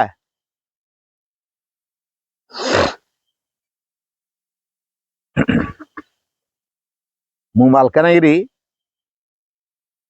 ଯାଏ, ସେପଟେ ତ ଟିକେ ନକ୍ସଲ ଏରିଆ, ନକ୍ସଲ ଏରିଆ, ଏଇଭଳିଆ, ଏଇ ଯେମିତି ଗଛ ଭଳିଆ ବସିକି ପାର୍ଶ୍ୱରେ ବର୍ତ୍ତମାନ ହଉଛି, ଠିକ ସେ ଭଳିଆ ଗଛ ଭଳିଆ କୋଉଠି ପିଣ୍ଡି ଜାଗା ଥିବ ଦେଖିକି ଗାଁ ଲୋକ ସବୁ ଭେଳି ଭାଳିକି ଆଣିକି ବସଉ ଏମିତି ମାସ ଏଇ ଯେମିତି ସଜା ହେଇଛି ଆଜି ମାଲକାନଗିରି ଷ୍ଟାଇଲ ଏଟା ହେଇଛି ଆଜି ଏମିତି ଚେୟାର ଏମିତି ଫଟୋ ଏମିତି ମୋ ପାଇଁ ଗୋଟେ ଚେୟାର ଆଣିଥିବେ ଆଉ ଗୋଟେ ଦିଟା ଚେୟାର ପକେଇ ଦେଇଥିବେ ବାସ୍ ଏଭଳିଆ ଆମେ ସବୁ ଦରି ହେରିକା ସାଙ୍ଗରେ ନେଇକି ଯାଇଥାଉ ସାଙ୍ଗରେ ଖାଇବା ବି ମଧ୍ୟ ନେଇକି ଯାଇଥାଉ ଏଭଳିଆ ପକେଇ ଦଉ ବସିଲେ ଯୋଉ 30-40-50 ଲୋକ ଆସିବେ ବାସ୍ ଗଛ ମୂଳିଆ ପୁରା ବସିଲେ ମୁଁ ମାଙ୍କ କଥା କହେ ସେମିତି ଗୋଟେ ଜାଗାରେ ଦେଖିଲି କିଛି ଲୋକ ପୁରା ପଥର ବାଡଉଛନ୍ତି ହେଲା ପଥର ସବୁ ଟୁକୁରା ଟୁକୁରା କରିକି ସବୁ ତାଙ୍କର ଝୁଡି ଅଛି ଝୁଡି ହିସାବରେ କୁଡ କରିଥିବେ କେତେ ଝୁଡି କିଏ ବାଡେଇଲା ସେଇ ଅନୁସାରେ ତାକୁ ପଇସା ଦିଆଯିବ ହେଲା ସବୁ ଲିଜ ନିଆଯାଇଛି ପାହାଡ ସବୁ ପଥର ସବୁ ସେଟା ସବୁ ଝୁଡି ହିସାବରେ ଚିପ୍ସ କରିକି କରିବେ ଆଚ୍ଛା ମୁଁ କହିଲି ଆଉ ରୁହ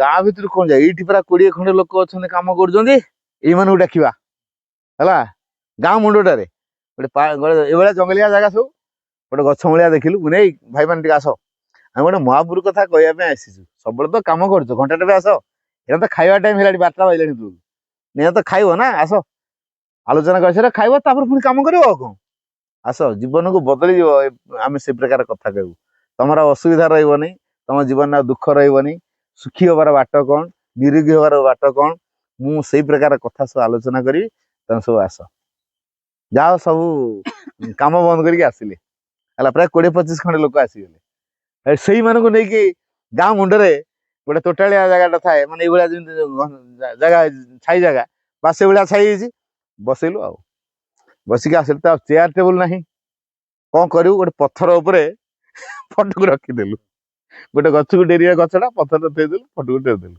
ହେଲା ପଥରଟା ଦେଖିଲୁ ପଥର ଉପରେ ଥୋଇଦେଲୁ ବାସ୍ ମୁଁ ମୋର ଠିଆ ହେଇ କହିଲି ଅନ୍ୟମାନେ ଧରି ପଡିଥିଲା ବସିକି କହିଲେ ବସିଲେ ସେଠି ଆଲୋଚନା କଲି ମାଙ୍କର କୃପା ବିଷୟରେ କହିଲି ଏ ମା କିଏ କାହିଁକି କେମିତି ମା ଆମ ସମସ୍ତଙ୍କୁ ତିଆରି କରିଛନ୍ତି ହଁ ଆଉ ଆମ ବାପାର ମା ସେ ଆମ ମାର ମା ଆମ ଜେଜେବାପାର ମା ସେ ସମସ୍ତଙ୍କର ମା ଇଏ ହଁ ହିନ୍ଦୁର ଏ ମା ଖ୍ରୀଷ୍ଟିଆନ ମା ଏ ମାକୁ ଯିଏ ଡାକିଛି ତା ଜୀବନରେ ଆଉ ଦୁଃଖ କିଛି ରହେନି ମାଙ୍କ କଥା ସବୁ କହୁଥିଲି ମୁଁ ନେଇ ମାଙ୍କୁ ଧରିଲେ ସବୁ କିଛି ବଦଳିଯିବ ଗୁଣ ବଦଳିଯିବ ଚରିତ୍ର ବଦଳିଯିବ ଚେତନା ବଦଳିଯିବ ସମସ୍ତେ ଭଲ ଲୋକ ହେଇଯିବା ଆମ ଭିତରେ କେତେ ଆବର୍ଜନା ରହିଛି ବୋଲି ଆମେ ଦୁଃଖ ପାଉଛୁ ତେଣୁ ଆବର୍ଜନାକୁ ସଫା କରିବା ପାଇଁ କେବଳ ମା ଦରକାର ଏଇଆ କହିଲି ତାପରେ କହିସାରିବା ପରେ ଜଣେ ତାର ତା ଭିତରେ କେବଳ ଖସି ଯାଇକି ହାଣ୍ଡିଆ ପିଇଦେଇ ପଳେଇଯାଇଛି ହେଲା ତା ଭିତରେ କେବଳ ଖସି ଯାଇକି ଆମେ ତ ଡାକିଲୁ ଜଣେ ତାର ପଳେଇଲା ହାଣ୍ଡିଆ ପିଇଦେଇ ପଳେଇଲା ଆଚ୍ଛା ହାଣ୍ଡିଆ ଯେତେବେଳେ ପିଇ ଦେଇକି ଆସି ପାଟି ତୁଣ୍ଡ କଲା କଣ ଏଠି ସେ କରୁଛି ତା ସ୍ତ୍ରୀ ଏଠି ବସିକି ଶୁଣୁଛି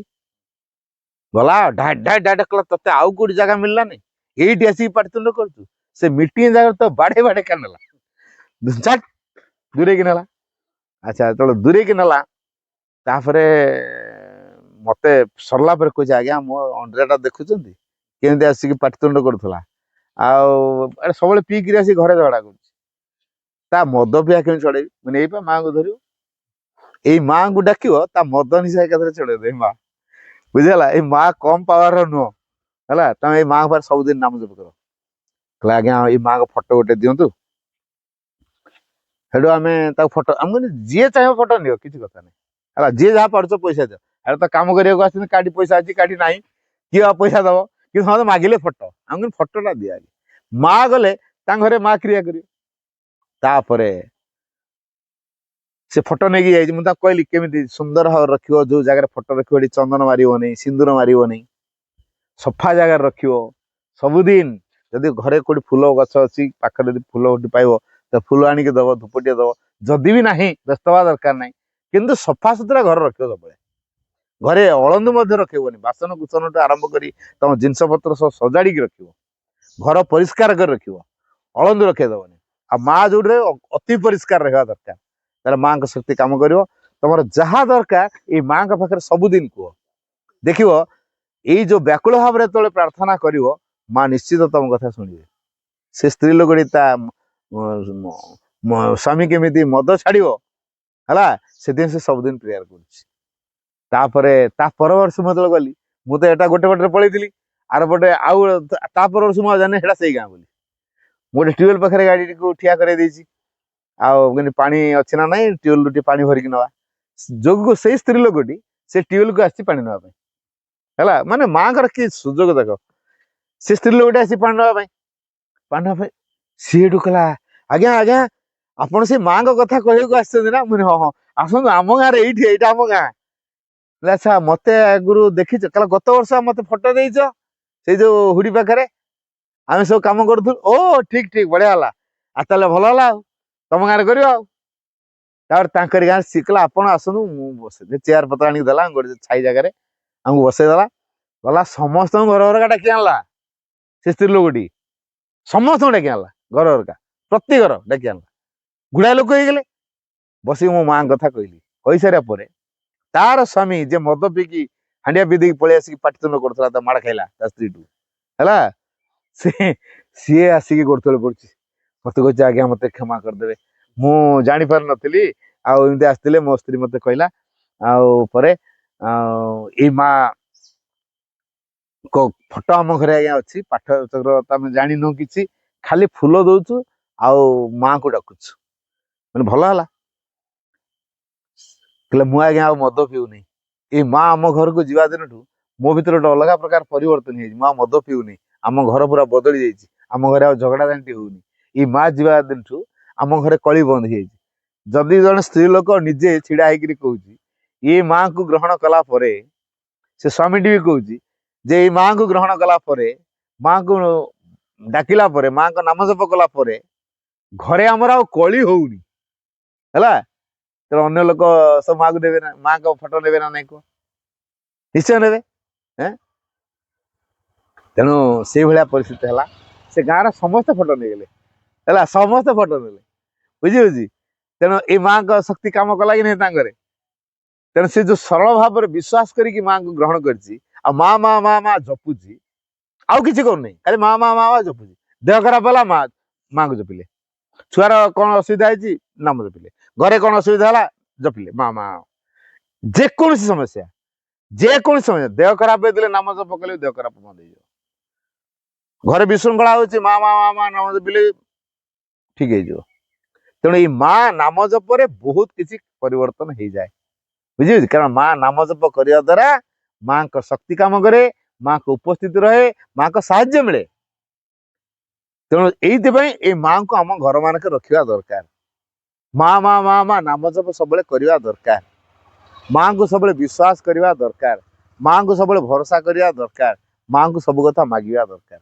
ସବୁ କଥା ମାଗିବା ଦରକାର ହେଲା। ସିଏ ଆମ ମା ପାଖରେ ମାଗିବାନି କାଠି ମାଗିବା? ଦୁନିଆରେ ପୁଣି ସେ ସବୁଠୁ ପୃଥ୍ୱୀ ସାରା ଯେତେ ଯାହା ସୃଷ୍ଟି ହେଇଛି ସକଳଙ୍କର ଇଏ ହଉଛନ୍ତି ଜନନୀ। ଆଉ ଯିଏ ନିଜେ ମା ସମସ୍ତଙ୍କର ତା ପାଖରେ ଆମେ ଜଣେଇବାନି ତା କାହା ପାଖରେ ଜଣେଇବା? ତେଣୁ ଏଇ ମାଙ୍କ ଫଟୋ ଟିକେ ରଖିବା ଶ୍ରଦ୍ଧାର ସହିତ। ଯଦି ପାଇଲେ ଫୁଲଟେ ଦବା ଧୂପଟେ ଦବା। ଯଦି ନାହିଁ ବ୍ୟସ୍ତ ହବାର ନାହିଁ। କିନ୍ତୁ ମାଙ୍କ ମୁହଁକୁ ସବୁବେଳେ ଚାହୁଁଥିବା। ଯିଏ ମାଙ୍କ ମୁହଁକୁ ସବୁବେଳେ ଚାହୁଁଛି ତା ଦୁଃଖ ଦୂର ହେଇଯିବ। କାରଣ ସେ ଦୃଷ୍ଟି ଭିତରେ ଦେଇ ଶକ୍ତି ଦିଅନ୍ତି ଆମ ଅନ୍ତରାତ୍ମା ଖୋଲି ଦିଅନ୍ତି ଆନନ୍ଦର ଆମ ହୃଦୟ ପୁରିଯାଏ। ତେଣୁ ମାଙ୍କ ହସ ହସ ମୁହଁକୁ ଯିଏ ଦେଖିବ ତା ମୁହଁ ହସ ହସ ହେଇ ଉଠିବ ହେଲା। ତେଣୁ ଏଇଥିପାଇଁ ଆମେ ମାଙ୍କ ପାଠଚର କରିବା ଆଉ ମାଙ୍କୁ ଗ୍ରହଣ କରିବା ମାଙ୍କ ନାମ ଜପ କରିବା। ଆଉ ତମମାନେ ତ ସବୁ ବର୍ତ୍ତମାନ ଛାତ୍ର ଅବସ୍ଥାରେ ଅଛ ତମମାନେ ତ ବହୁତ ଉଜ୍ଜଳ ଭବିଷ୍ୟତ ଅଛି। ସବୁଦିନ ମାଙ୍କୁ ଡାକ। ସମସ୍ତଙ୍କ ଘରେ ଫଟୋ ଅଛି କି ନା ଭାଇ କୁହ ଫଟୋ କେମିତି କିଣିବେ ହେଲା। ସମସ୍ତେ ଫଟୋ ଖଣ୍ଡ ଖଣ୍ଡ କିଣିକି ରଖ ଏବଂ ମାଙ୍କୁ ସବୁବେଳେ ଡାକ। ମା ମା ନାମ ଜପ କର। ଘର ଦ୍ୱାର ସବୁ ପରିଷ୍କାର ପରିଚ୍ଛନ୍ନ ରଖିବ। ତମ ବହି ପତ୍ର ଖାତା ପତ୍ର ଡ୍ରେସ ପତ୍ର ଘରର ଯାବତୀୟ ଜିନିଷକୁ ସବୁ ଅତି ସୁନ୍ଦର ଭାବରେ ତମେ ସଜେଇକି ରଖିବ ହେଲା। ଯେତେବେଳେ ସବୁବେଳେ ସୁନ୍ଦର ଭାବରେ ସଜେଇକି ରଖିବ ଯେତେ ସୁନ୍ଦର ତମ ଭିତରେ ହବ ମାଙ୍କ ଶକ୍ତି ସେତେ କାମ କରିବ ହେଲା। ସମସ୍ତଙ୍କୁ ବହୁତ ବହୁତ ଧନ୍ୟବାଦ। ଧନ୍ୟବାଦ।